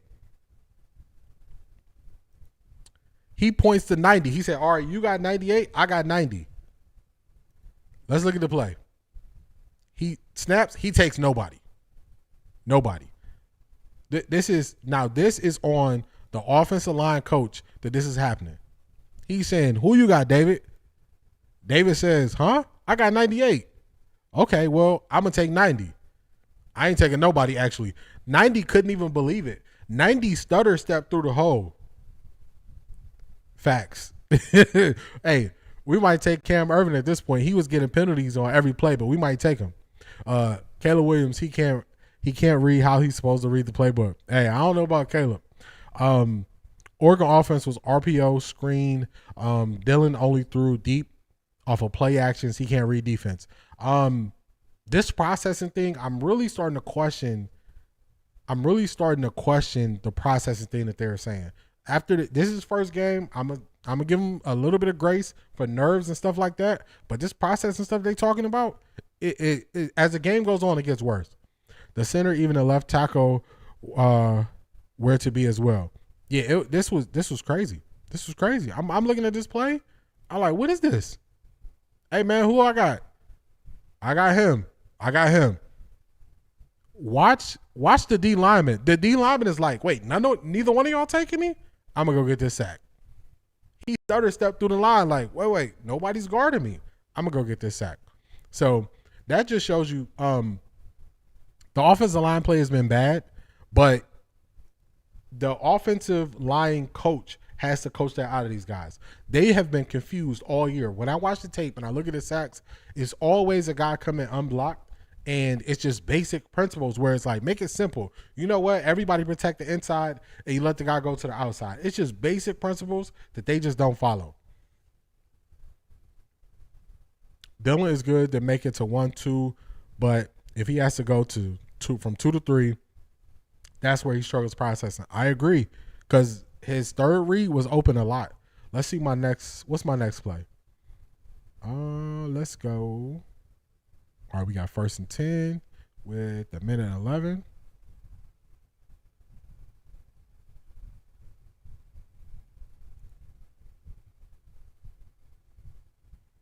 All right, this is the end of the second quarter. Let me fix it up for y'all. It's going to be 1st and 10, a minute and 11 seconds left. So the reason why I'm playing this is because they got the safeties far back, and this more so looks like a cover 2 man play. So anytime they're in man coverage, this is where the Browns struggle. But let's play it back. He is late on this read. David Njoku was beating number 44 this whole game. He was destroying number 44. And they tried to blame this on David Njoku, but he is late on this read. Play snaps. David Njoku beats him. He's patting the ball. He's late on his read.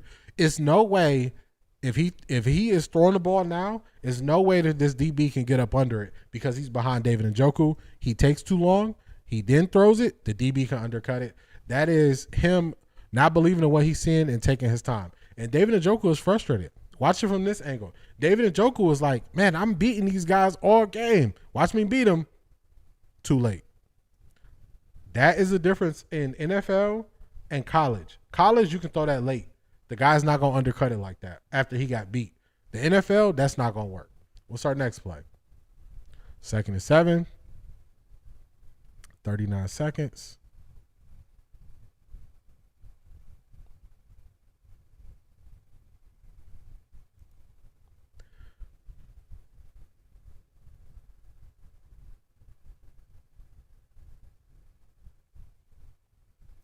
Let me read your comment. Trayvon Burks is a free agent receiver, 1st round pick. Why don't they bring him in? Pop Douglas is on the trade block. I don't know how much speed he has. I know he's a bigger, stockier, strong wide receiver. I don't know if that's what they need. They need speed. They need speed to beat what defenses are doing to them. All right, let's play this back.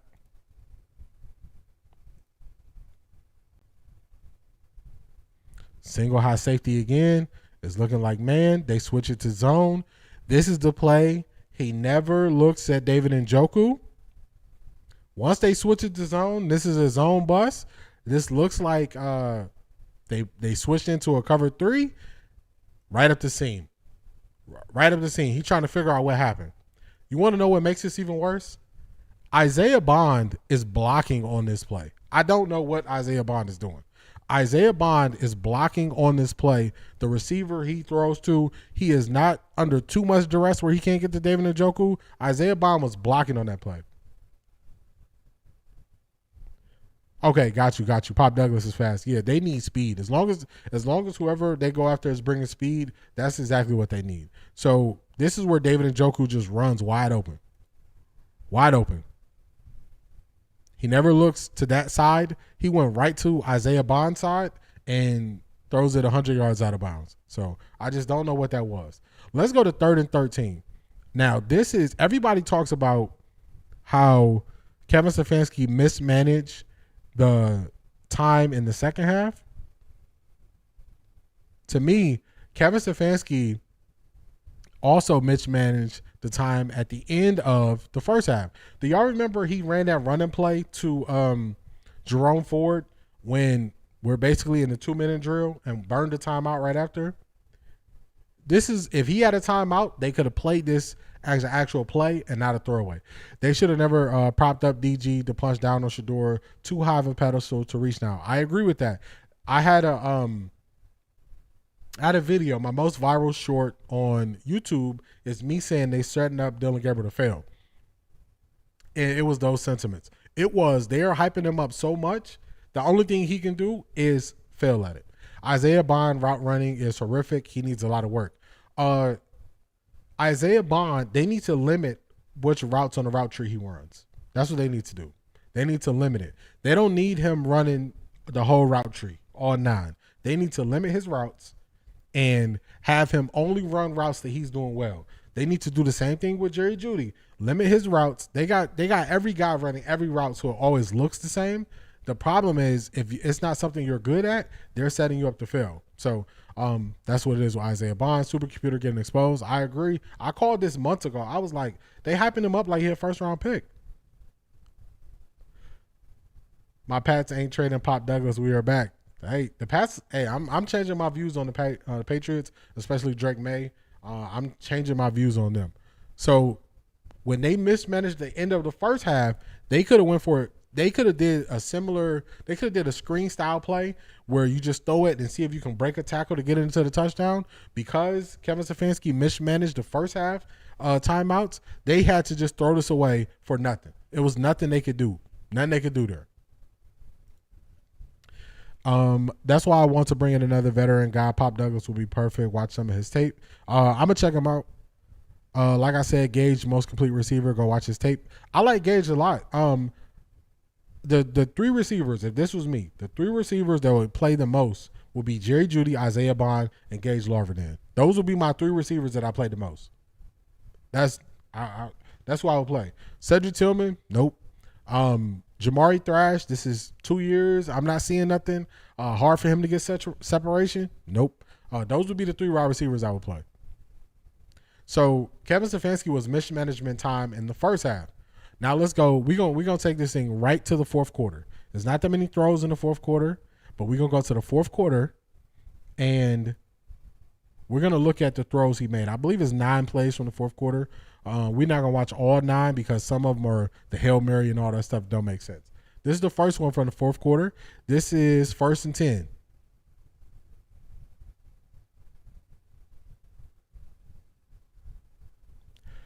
You have to see bigger sample size to Gage to understand. No, I get it with Gage. I agree. I get it. I like Gage a lot. When he didn't make the 53-man roster, I didn't understand it. I was like, this don't make sense. Gage should be the person returning punts, and he should be the person returning kicks, and they should get him on the field as much as they can. So I've always been a Gage fan.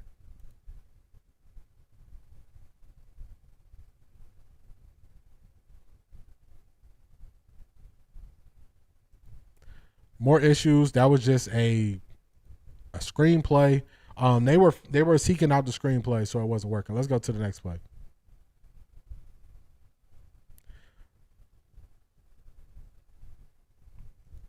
Luke Floyer, I would love to bring him back, and he made that one-handed catch in the preseason. He been like that. Yeah, Luke Floyer, as long as he's healthy, that's the biggest knock on him is if he's healthy. But I think he could definitely make a difference. And then, Gage been like that. I agree. This is going to be Dillon Gabriel sack. This is a 4-man rush. Right tackle gets beat like crazy. He doesn't really have any answers because we don't. Kevin Stefanski don't have answers for cover one.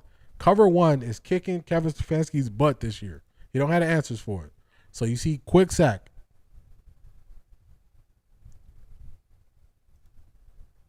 Where the first place Dillon eyes go to? Were you talking about that last play? Let's go back to it on the sack play.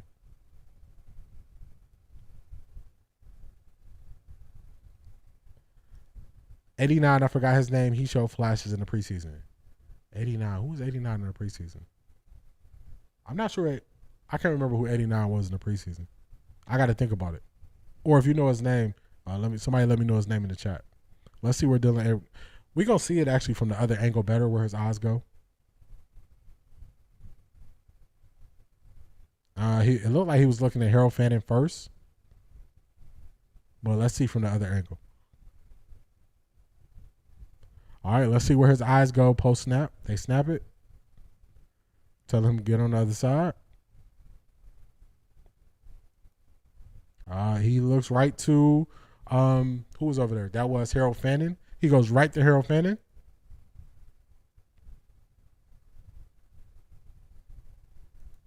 Yeah, it's when you are when the defense is in cover one, you got to see who can win the route.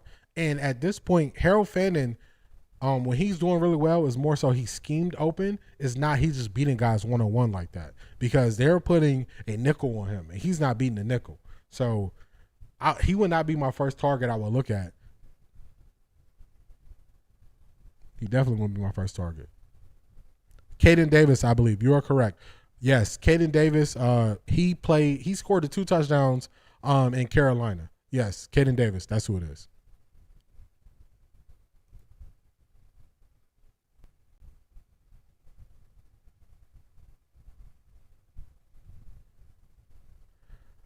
Just dinking and dunking. Every play, I think he looks at the same spot. He's definitely not scanning the whole field. So let's see. He's eventually going to throw it to David Njoku. Let's see if he looks anywhere. Nope. He don't really look nowhere. He is looking his target. He looking straight at his target. So that is a good catch. That is a good catch. Incomplete short to David Njoku on this play. It's crazy how the same defense is giving him so many problems. This is when they rolled him to the right. And I remember, I'm not going to let Kevin Stefanski forget this. He said, he's just as good rolling to the right as he is to the left. Well, you got David Njoku open here. You schemed up a good design play. And you see he's not as comfortable throwing to the right. He was reading that left side the whole time. Bingo. Yeah, that's a fact. Yeah, that's a fact. He not seeing the whole thing. And the crazy thing is earlier in the game when he was reading the left side because he felt like they had the advantage there, he still didn't even throw it to David Njoku when David Njoku beat the guy to the outside. So the processing thing, that's why I told y'all, the processing thing, I don't view it the same way. Because once I start watching this, I was like, where is this processing they telling me about? So that was him rolling to the right. David Njoku try to make a play, but he's just not there. David Njoku was very frustrated this game. So I don't know if this is just a lack of belief or what, but David Njoku was so frustrated. He like, man, I'm blocking, I'm running these routes. David Njoku should have had about 10 catches, 120 yards. I blame this on both Dillon and David because David could have got both hands on the ball. It was too high. It was too high. That was way too high. Let's go to the first view. He put that one arm up there because the ball was so high. No, that's Jerry Jeudy. My bad. Let's go to. Yeah, he put one hand up there because the ball is too high. They schemed up a good play. It's just, and he was overthrowing a lot of guys. So look at this. Look at that. It's too high and it's behind him. That's why he only threw up the one arm. You can't even turn your body that way, the way he would have had to turn to try to catch that. So he put up one arm. So he has, the ball is behind him. He puts up his one arm like this to hit the ball. One arm like this. I can't even, if I wanted to, I can't get my right arm where that ball is at. Nah. It's not the same. It's not the same. The way he has to contort his body just to get that one hand on it, physically try to do that. If I'm going like this and this is the only way I can touch the ball, there's no way I can get my right arm there. That is an errant pass. There's no way you could do it. Physically, you can't even do this. I don't even have shoulder pads on. I'm not running. I'm sitting in a chair, and I can't get my other arm up there. You can't turn your body that way. That's a bad pass. Let's watch it again. That's a bad pass. Because remember, all of David's momentum is going to the right, to the outside. Look at this. That's behind him. There's no way he can get two hands on that. That's behind him. He did his best just by getting the one hand on it.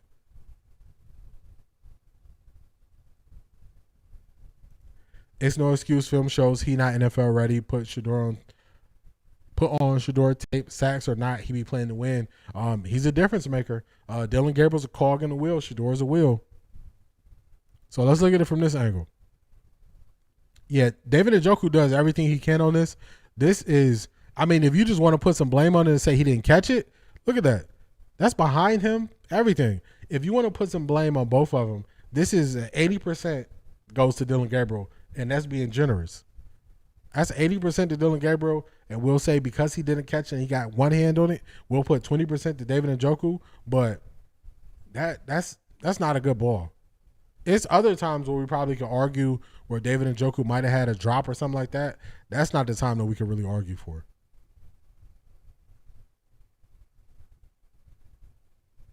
Now, this is going to be a pass to Jerry Jeudy, and to me, this pass is like in the dirt. No, not that one. That one just over his head. I thought that was a pass in the dirt where he had to go down. I don't know what he's reading here. So let's break it down.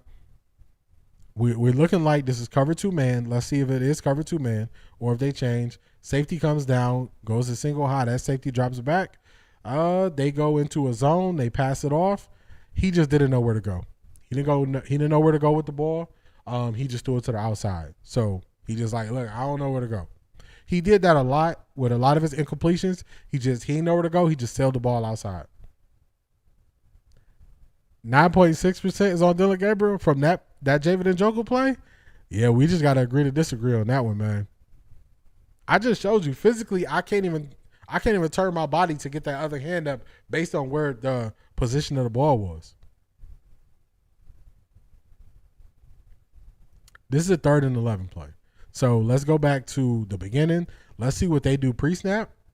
Oh, okay. All right, I'm with you there. Jeffrey, I'm with you. All right, I'm with you there. 90.6% is on Dillon. I agree with that. I agree. Thank you. We on the same page then. All right, so look, single high safety. Single high safety has been wrecking the Browns. This is 3rd and 11.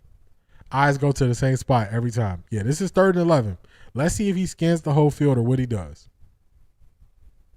They're in cover 1. Post snap. He has an opportunity. If he could layer the ball, he got an opportunity for Jerry Jeudy right on the NFL sign, or he can get that out route that he tries to get to for Isaiah Bond if he's super accurate. It's the only options. He can't get it to him. Now let's see from the other side. Also, it looks like Dillon Gabriel think it'll play enough time to develop. I noticed that as well. Yeah, he never looked at Jerry Jeudy across the middle. He just sailed that. He primarily stays on his left. Yeah, see, that's why when they was trying to tell us that Let's get back to this play.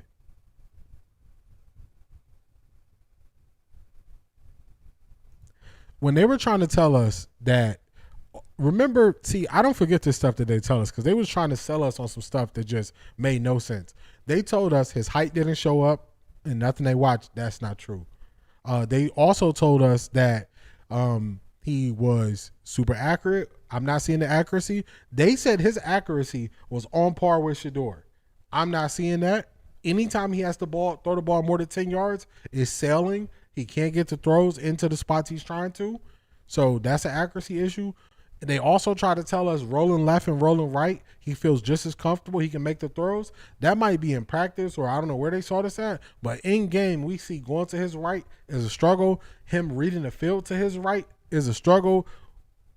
You can't tell me that the right side of the field is not an issue for him. You can't tell me that.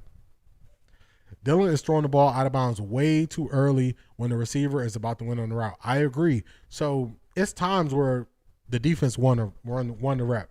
But it's also times where he's not getting sacked and he is just throwing the ball. He's just throwing it. Like on this play right here, this is the last play, that 3rd and 11. He locks in on Isaiah Bond instantly. Instantly locks in on Isaiah Bond. He never even.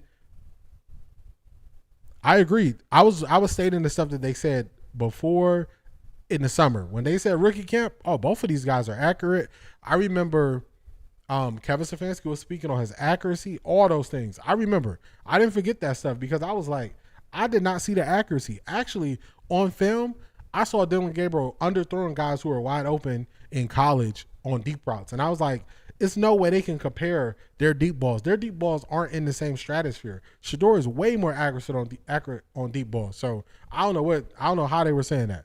But even on this, he goes right to the left. He locks in on Isaiah Bond. Jerry Jeudy is never an option on this play.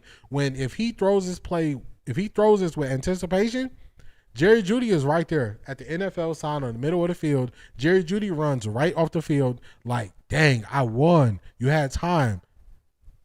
He's looking like, man, what am I supposed to do with this? They try not to show their frustration. Guys were frustrated right away. We're going to pause this post-snap. Oh, man, we got to go to that live. Let me play this play, and we're going to go to that live. Dillon Gabriel, okay, I don't know why I was reading that. Let's see how quick he's just only going to look left. Left, instantly. He got the snap, immediately looked left, never scanned the whole field. But also I did notice we were throwing underneath a lot. There wasn't too many plays down the field in minicamp. I agree. So if you were doing everything that's to my strength, then I don't got nothing to worry about. All right, let's see what good old Kevin talking about. Let's get to it. Let's go. The Browns created this for themselves. All right, so they wrapped it up 1 minute ago. Let's go. Hey, shout out to you, Zedric. Great challenge. All right, let's go. Let's see what he's talking about. Coach, what you got to say? All right, let's switch this back.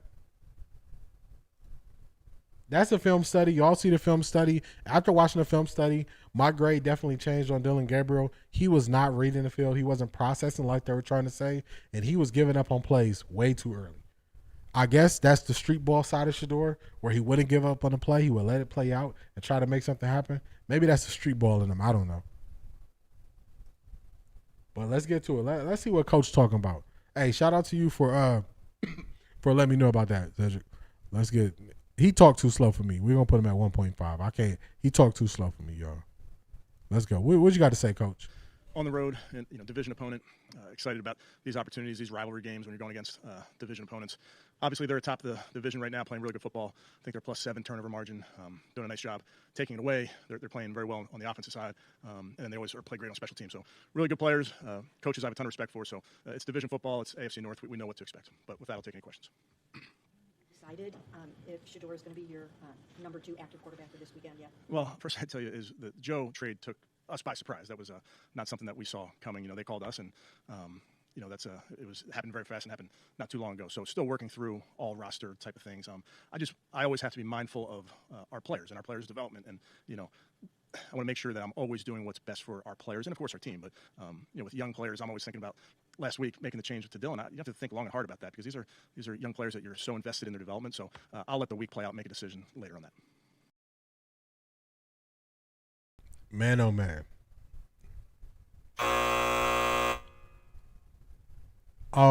He does not. I don't like the way he makes decisions. He overanalyzes decisions he has to make, and he sets more traps for himself. He's making life harder for himself by handling it this way. If you come out and you just get ahead of these things, do y'all remember when I kept saying Brian Daboll, I don't believe him in the most as a coach, but the way he's handling things with his quarterback situation is way better than what the Browns are doing. They create these own problems for themselves. Just come out and say it now. No, you get no competitive advantage by naming your backup. You know this is going to be a story. So instead of him just saying it, now he's going to ask her questions about it the whole week. This don't make sense. That is a poor way to handle the situation. I think a trade was being developed last week before the trip. He still wants to say Shedeur name. Kevin, he is Kevin Boogeyman. Facts. That's what it seemed like. He's so nervous about saying his name. I think they told him, yeah, man, they just called us on Sunday. They just, after the game, they just called us. No, trades don't happen in one day. They've been checking in on the Browns. The Cincinnati Bengals been checking in on the Browns. Hey, how y'all feel about Joe? I mean, how y'all feel about Shedeur for real? Y'all saying he ain't ready.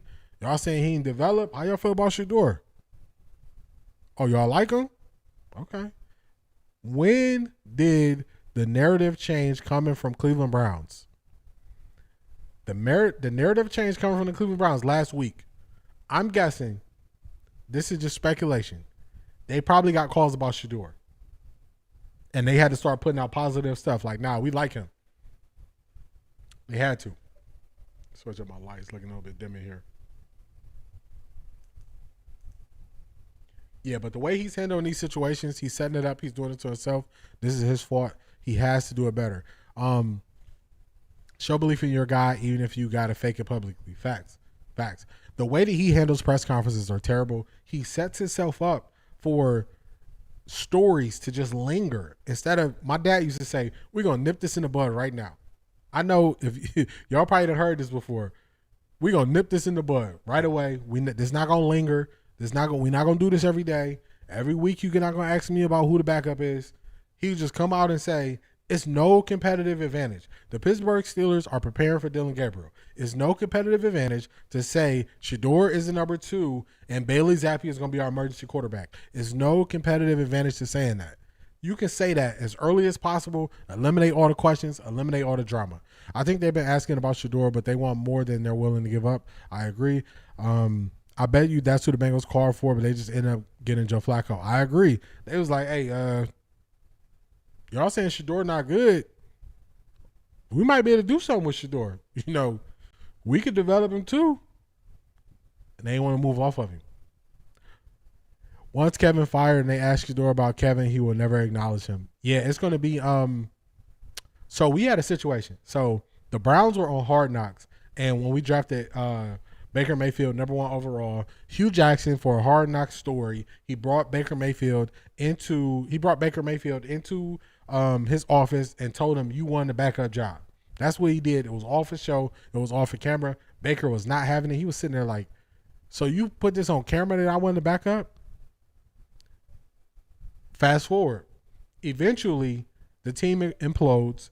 Hugh Jackson gets fired. Todd Haley, the offensive coordinator who was trying to get Hugh's job behind his back, got fired. They had to blow it up. Freddie Kitchens starts calling plays, his first time calling plays. When Hugh Jackson got hired as a consultant or something for the Cincinnati Bengals, Baker Mayfield didn't want to shake his hand. He didn't want to acknowledge him. The team was actively showing up Hugh Jackson. I remember, I don't know if it was a receiver or if it was Baker. It might have been an interception. I can't remember. But Hugh Jackson was on the sideline. I think it was a turnover. It was a turnover that the Browns caused. They're running up celebrating. They threw the ball to Hugh Jackson. Usually you get a turnover, you keep that ball because that's the other team's ball. So you keep it, you take it. They didn't take it. Threw the ball to Hugh Jackson.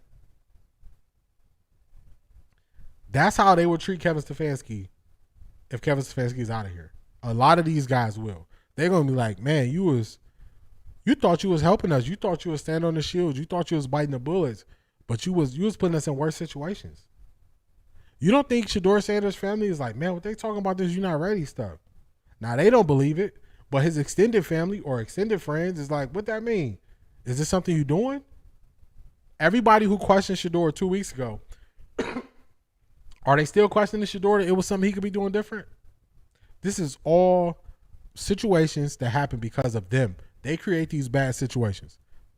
Let's see what else he got to say. There you go. Yeah, I trust in all of our players. I trust in their ability and those type of things. I just always want to set our guys up for success, bottom line. So Mary Kay has the same question I have. What's the drawback in naming your backup quarterback? He gave a BS answer. BS answer. Oh, I care about the success of all of our guys. That don't even match the question she asked you. Once Shedeur the man in a few years, he's going to be worse than Prime Man. And they done made him like that. Yes. They call it a villain arc. That's what they call it. You were the nice guy. You were the guy who was doing everything right. They took advantage of you by talking crazy about you, not giving you the opportunity to defend yourself on the field, to show you ready. That's your villain arc. Because now, I might not say it in public, but anytime they ask me about something about y'all, how I feel about y'all, I'm letting it fly. 0-17 team is putting up the same numbers with worse talent as this team. Jeffrey, I saw those stats, and I remember G. Bush. Shout out to G. Bush. G. Bush said that to Bull on UCSS. He said it to Bull.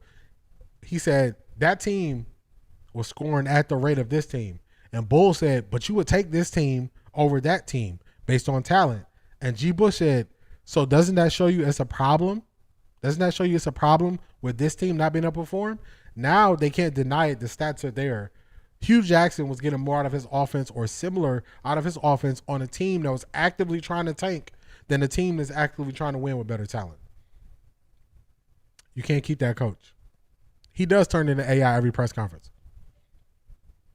Took the high road and he will get any contract he wants the remainder of his career. Watch. Yeah,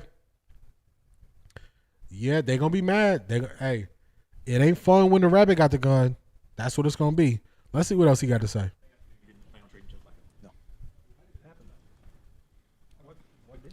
Well, oh man, it's so funny. He glitches. So don't you know you call him AI? He glitches.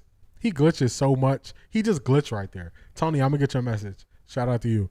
He glitched right there. He asked him, so you didn't plan on trading Joe Flacco? No. He said, so what happened there? Kevin Stefanski started to glitch. I'm gonna read Tony's message and we're gonna listen to him glitch out there. Whoops.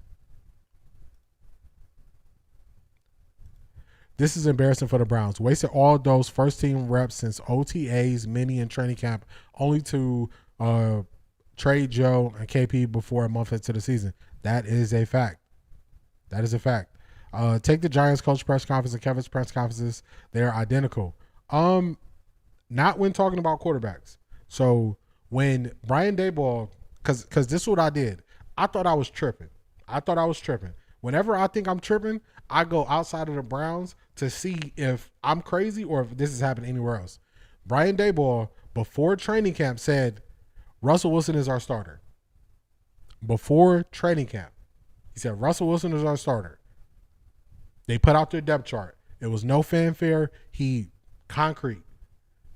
As Russell Wilson played bad, Brian Daboll said, I'm going to review the tape. I'm going to get with the staff. We're going to look at it. That next press conference, we looked at it. Jackson Dart is our starter for the rest of the year. Look it up. Because I had to think about it. How often are you going to have two teams that have young quarterbacks that have that have veterans ahead of them that are playing like trash. So that was the one I could reach to quickly, and it was there. Now, that's why I always say, I don't believe in Brian Daboll as a head coach, but when he is dealing with this quarterback situation this year, he's handled it a million times better than Kevin Stefanski and the Cleveland Browns. I always say that. I never say Brian Daboll is a great coach because I don't think that, but how he handled this one situation, way better than the Browns. Shedeur will make more money than LeBron. That's a fact. Just the way the money is now is totally different. But he also says a lot of similar things to Kevin. I agree with that. They probably talking about Shedeur the whole time with the computer. That would be funny if basically they was describing Shedeur when they was talking about Dillon, just not letting people on to believe it. All right, let's listen to this glitch out. You know, obviously, AB makes those decisions. I trust AB. We talk about every decision we make. They wanted Joe. They made the phone call. Obviously, it gives Joe an opportunity to go play again. But you know, I trust in our decisions. Explain to the. He glitched. He glitching, y'all. He glitching. Hey, they hitting him heavy with the questions. I think this Tony Grossi next question. Fans, all the training camp reps devoted to Flacco and Pickett. Why wasn't it a waste of time, as it turns out? Ooh. So I'm gonna tell y'all something. I don't always believe in the Cleveland media and the questions they ask. He asked him the question that, who said it? Where'd it go?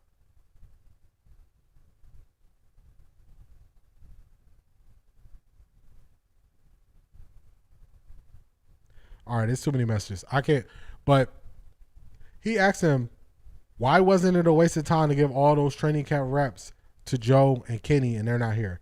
Yes, he had Jackson Dart checking in the games on certain plays to get him playing time. Yes, he did. Yes, he did. Jeffrey, the way they handled Jackson Dart is totally different and so much better than what the Browns did. He asked him a great question. He said, basically, how is this not a waste of time? How could we have not? We could have got here so much sooner. Neither is here. Well, I mean, there's a lot of unknowns in football and sports. You can't always predict injuries. You can't predict trades, those type of things. So it's just that sports. My man said it's sports. Hey, y'all gave all these reps away to these guys who eventually y'all got. He said, hey, that's sports, man. Hey, I don't got nothing for you. That's sports. That's how I go. Okay. Yeah, it's a young room, but you know, I believe in those guys that they're all working very hard. Obviously, Bailey's the elder statesman right now, but with Deshaun's in there, you know, can provide great insight to the young guys. And you know, I trust in Coach Musgrave, Coach Reese, those type of things. What's the concern level that you trade Joe to a division rival that needs to start a quarterback? Yeah, I think we talked through all those things. I'd let Andrew speak to that. I don't want to speak for him, but I trust in his decisions. Talk about how Dillon had to see some reps with the starting offense. Because they were hoping Joe Flacco would hold down the fort. I agree. That's why, Jeffrey, I don't know if you was here earlier when I was saying it. Everybody needs to apologize to Shedeur Sanders fans because they stood out there. They put it out there that they didn't believe the way the Browns was doing this was good. And they was calling it out check by check, step by step, and they was right. And y'all think he will be immediately hired. Facts. It's crazy. Like, if somebody hires him and this is what you want and this is your cup of tea as a head coach, go for it. Go for it. You have to have a you have to have an abundance mindset. You have to have an abundance mindset. Abundance mindset is where if he leaves and go get hired somewhere else, good for him. Hey, if you made a hove, I'll make another hove. If that's how it is. So abundance mindset is if he goes somewhere else, you send him off. Well wishes. We'll find somebody else to lead the worst offense, poorly coached team with penalties the last 2 years, and we can't develop anybody. I mean, who couldn't do this job? The same way we got to the point with Joe Flacco. The rookies can't be worse, right? Who couldn't give us what we getting right now from Kevin Stefanski? Who couldn't give us this? So, hey, peace. Peace be on to you, my friend. He will immediately get hired, but it wouldn't be for a head coach job. It would be for offensive coordinator only. Hey, take him as offensive coordinator. Run this 1968 offense that he's running. And the crazy thing is, I was trying to see. So I started studying offenses. So you know how they talk about, when they talk about offensive philosophies, they go to the Bill Walsh and they talk about the West Coast offense, which he wanted it to be called the Midwest offense because it was kind of curated in Cincinnati with Mike Brown all the way back in the day. They talk about the Gary Kubiak offense, which is like that outside zone scheme, and everything is played off of that. They talk about the spread offense, the air raid. They talk about all these different offenses. When you look at the keys of all these different offensive styles, Stefanski does not have the keys to these different offensive styles. It's a hodgepodge of things. It's not just some offense where you just plug and play. So I did this the other day. We let Belichick go. He was the GOAT when a bad coach, goodbye. Yeah, the thing with Belichick is you got to blame that on the Ravens. The Ravens did that. They got rid of him right away, and he had a great coaching staff there. But did you see how much more we see Andrew Berry and Jim Schwartz together? Hey, you gotta align yourself. You gotta roll with the winners. Do y'all remember LeBron and his team had that tagline, roll with the winners? You gotta roll with the winners, baby. Hey, Jim Schwartz, everything looking good over there. I gotta get close to you. We gotta let him do his thing over here. Roll with the winners. What's up, Marie? Let's see what you got for us. Let's look at your message. We believe in Shedeur's talent. We support the Sanders, so we're not going anywhere until they leave. We just want him to be treated fairly and given a shot. He's a good kid and very talented. I agree with you. Let's do something. For the people who say, this is going to be the last thing I do before we wrap this thing up. For the people who say Kevin Stefanski will be hired right away, for those people, let's do this. Because I don't want to mess this up. Because a lot of times you have conversations and people would they just kind of push things out there, but it's not substantiated. It was Kevin and Andrew joint to the hip. Now it's Andrew and Schwartz, so I think Schwartz may get the head coaching job. I want Jim Schwartz to stay on as the defensive coordinator. Whenever he's been elevated to head coach, the results haven't been to the same degree as they were when he was the defensive coordinator. Schwartz gonna say Shedeur been giving defenses work since preseason once he entered him. He ain't gonna lie to you, I'll tell you that. All right, so let's do this real quick. Let's pull this up.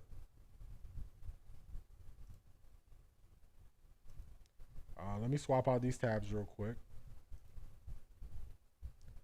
And let's just go through it.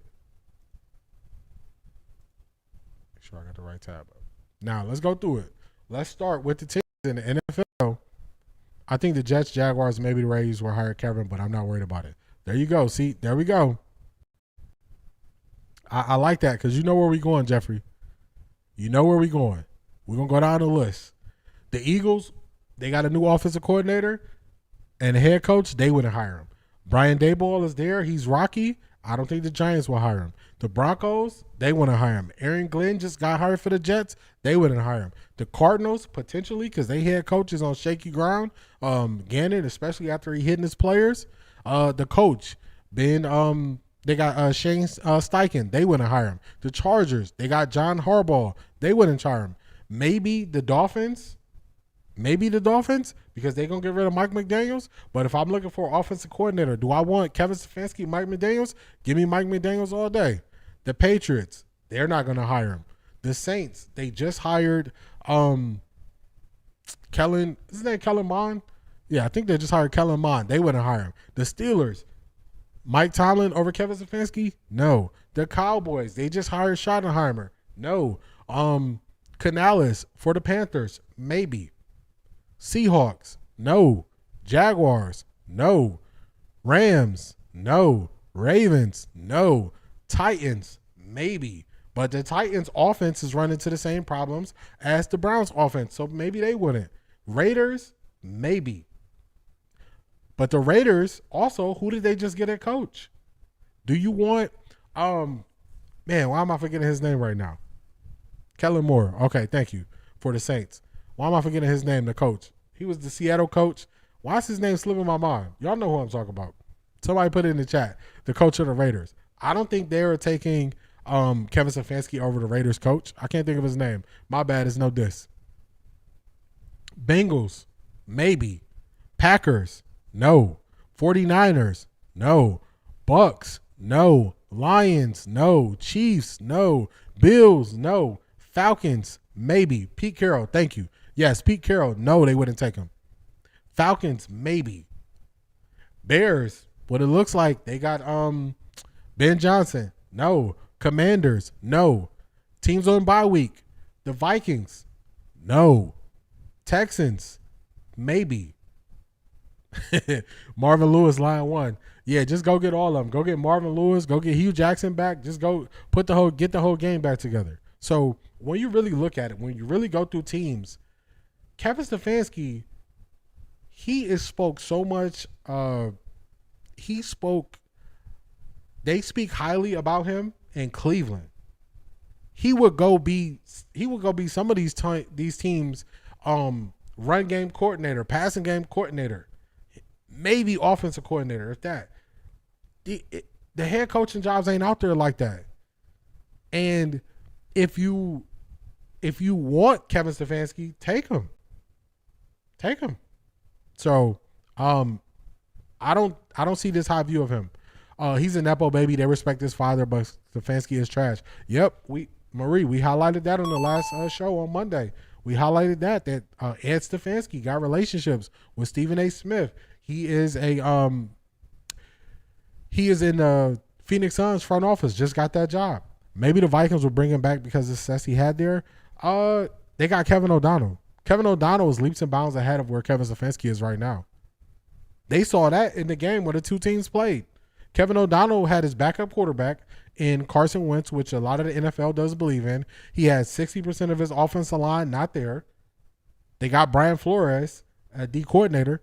What can they do with Kevin Stefanski? They can't really do much with Kevin Stefanski. Kevin Stefanski, when you look at the play calls they're running, you can't even tie his play calls down. He definitely want to get hired at Glenville. Glenville don't want that. Glenville is about speed. Glenville been about speed since I was in high school. Kevin Stefanski, he don't target speed. That wouldn't work. They don't want him. So, yeah, it's okay if you view him highly, but just because you view him highly, don't believe everybody views him highly. We played the clip. For people who weren't here earlier, let me play this clip, and this is going to be the walk-off clip because we over 2 hours. I'm sure Dan Orlovsky is taking a full. Oh, yeah. If you were going to trade both guys, what? And then Deshaun Watson. They got talent over there. I just wish that defense would have showed up in the last 3 minutes. Oh. Yeah? You're talking about Carson Wentz? Yeah. You don't think Carson Wentz just figured them out? It took him 57 minutes maybe to figure out what was going on defensive side. What's the laugh? We're paying these defensive linemen a lot of money. Carson Wentz need to be on his ass. That's hilarious. Let's get to Bruce Arians. How do they view Kevin Stefanski? Old school right there, too. These guys getting how much money? Can't make a fucking... What are we paying him for? 5th overall pick? What are you even here for? We got a rookie quarterback that's got the lead. And we can't close the game? With this defense? How do you feel about the Browns? I mean, the AFC North has... All right, I'm going to pause it because this is where we're going to hear the true answer about how he's viewed. This is Bruce Arians on Pat McAfee show. If you notice, they didn't clip this up and put this everywhere. Let's play it. The whole has become... I want to see that defense be dominant. When they are dominant, I think they can win them with a rookie quarterback because they got a hell of a running back. They got enough talent around them, good offensive line. So, yeah, but that defense got to be dominant. Stefanski, how do you guys view him? I don't know how he's kept this job this long. That's Y'all hear it? Y'all hear that? Kevin Stefanski, how do y'all view him? I don't know how he's kept his job this long.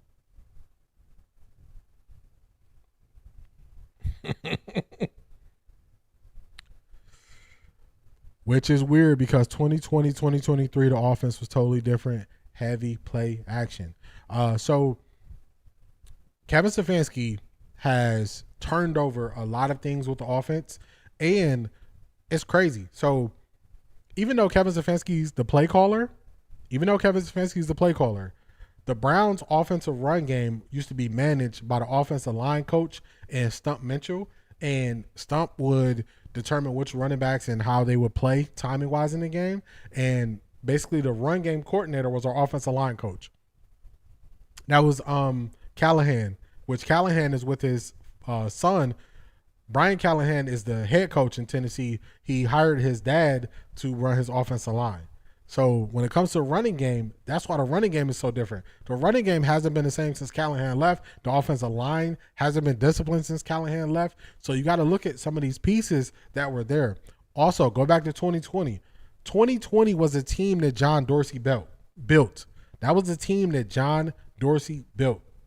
The Nick Chubbs, actually everybody who was good at that time. That was his team because that was the first year they took over was 2020.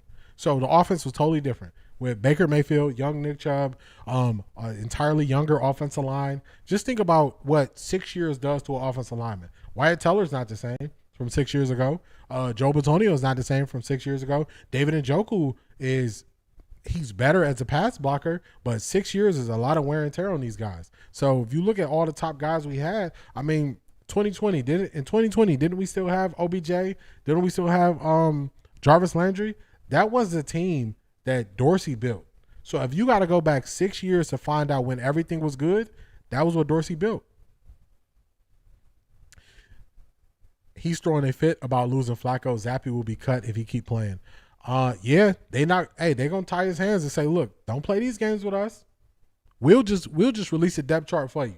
We'll tell you what your depth chart gonna be. Your depth chart is gonna be Dillon Gabriel until we decide he done, and then it's gonna be Shedeur, and we'll just lead it. We won't have an emergency QB if you keep playing with us.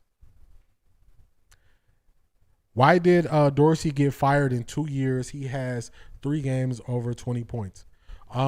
Dorsey got fired because all the turmoil going on with the Browns, they got rid of Hugh Jackson, Todd Haley. There was a lot of issues going on the offensive side of the ball. They made Greg Williams the interim head coach. They went and looked for a coach. But Freddie Kitchens emerged at the end of that crazy year as an offensive play caller who was tied at the hip with Baker Mayfield. They got along. They were buddies. He hired Freddie Kitchens as a head coach, and it was the worst decision to make. Freddie Kitchens should have been the OC.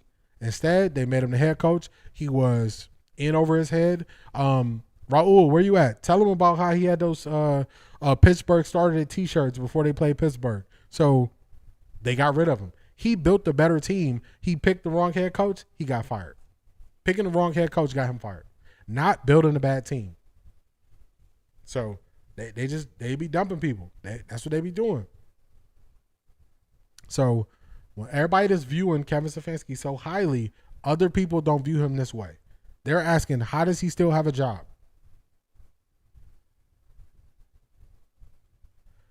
You should add Super Chat to your channel so we can support you. Keep up the good work. Thank you, Marie. I appreciate it. I'm working my way up. To get there. So watch time hours, I'm going to be there for watch time. I'm going to need to double my subscribers. That's the thing that's going to hold me back. Watch time, I'm going to get there really soon, next couple weeks. But I need 500 subscribers to add the Super Chat option. So once I get to 500 subscribers, I'll be able to add the Super Chat option. Yes, Zedric, they made him the fall guy. Jack Conklin is the best offensive lineman, but he can't stay on the field. That's a fact. Those shirts are kids of death. Kevin needs one. Yeah, that was it. Raul, you know what it is. He put them shirts on. It's like, bro, what is you doing? You the head coach. You can't do this. So, no, they just got rid of him. But he built a great team. So that's how it went down.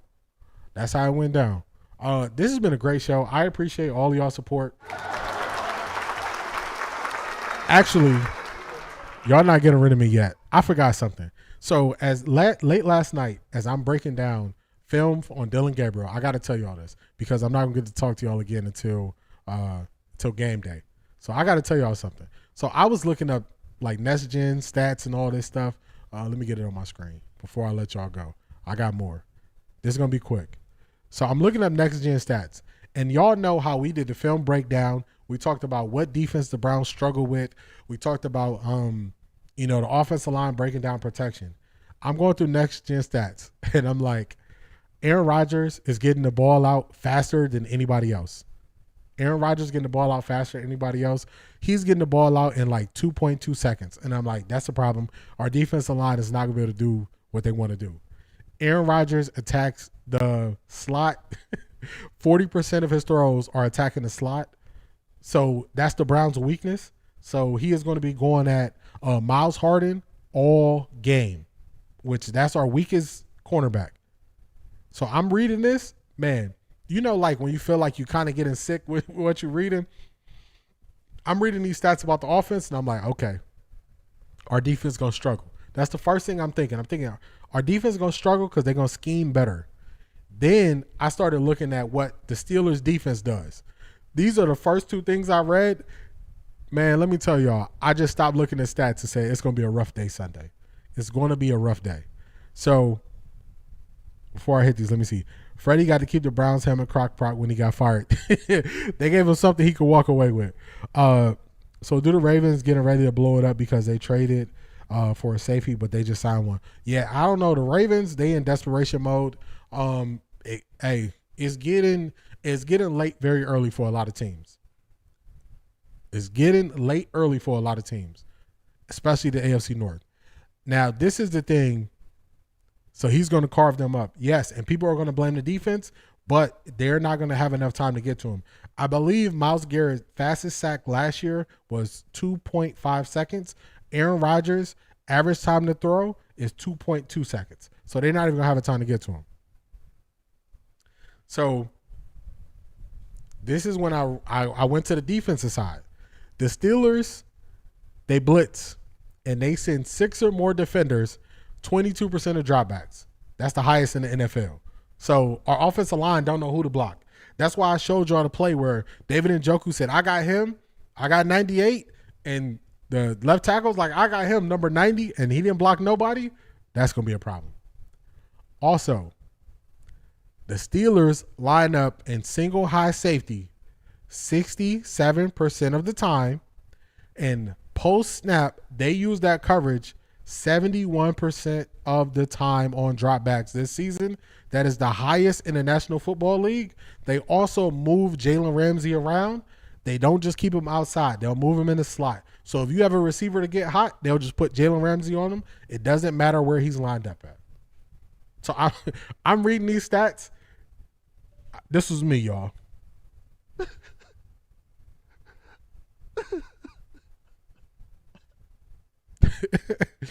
I'm like, Sunday's going to be ugly. It's going to get ugly. But the Steelers, bad against the run, and they suck at covering tight ends. Kevin can please attack. There might have a chance. Kevin being creative, I don't have faith in it. I think it could be just like this past week's game in London. The running game is going to look good, but the bread is buttered. The money is made on third down. When it gets to third down, I don't have faith in the Browns being able to scheme up something that can beat cover one. So I'm just letting you all know. I looked at those stats. That's the last of my notes. The last thing on my notes said this could get ugly. That's the last thing I said. With 72 new, I thought the Browns just got 2 new O-line guys. KT Levinson is not new. He's been here. We added him at the 53-man cutdown trade from the Rams. He just been that bad. But he is a better pass blocker than he is. Said that backwards. He's a better run blocker than he is pass blocker. Run blocking, you don't really think. So if I'm running the zone, I just hat on the hat, the guy in front of me. No thinking. Do the Steelers have Darius Slay too? Yes, they do have Slay. Everybody blames Jerry Jeudy, but it's on Kevin to get him the ball on screen, short passes, keep them engaged in the offense to be ready. I agree. That is what we saw Kevin O'Donnell do with Justin Jefferson. You have to get creative to get your guys the ball. Kevin Stefanski, a knock on him since the very beginning has been he does not get his star players the ball enough. That's been a knock on all the way back to 2020 with Jerry Jeudy and OBJ. 2021, they had to blow it up. It's been a knock on him. We had Prime, Chubb, and Hunt. He wouldn't put them together. Livingston is a good run blocker, so he should be playing guard. It's hard to move Wyatt Teller or Joe Antonio, though. It's hard to move them from guard. It's hard. And then you got to – I don't know what type of athlete Livingston is. When when they run a lot of things where the guard has to get out and be the lead blocker, I don't know if he's athletic enough to do that. So it's rough. It's going to be rough on Sunday. Steelers have a good team. Yeah, man. One of my closest friends is a Steelers fan. We do like a little friendly bet every year on the games, and it's going to be ugly this year for me. I know it. So I just had to get y'all. I had to get those stats to y'all because I won't be back until Sunday. Sunday's game is at 1 p.m. I'll be live about 12:50. We're going to kick this thing off. Y'all going to hear how I feel, how I break down the analysis, but y'all are more prepared to watch this game and critique what you're seeing and what's happening. So this has been a long stream, but it's been worth it, y'all. Shout out to y'all. This was action-packed. I appreciate y'all being here. Like, comment, and subscribe. Help me get to that 500 subscribers. I would greatly appreciate it. And I will catch y'all in the next one. It's been real. Peace.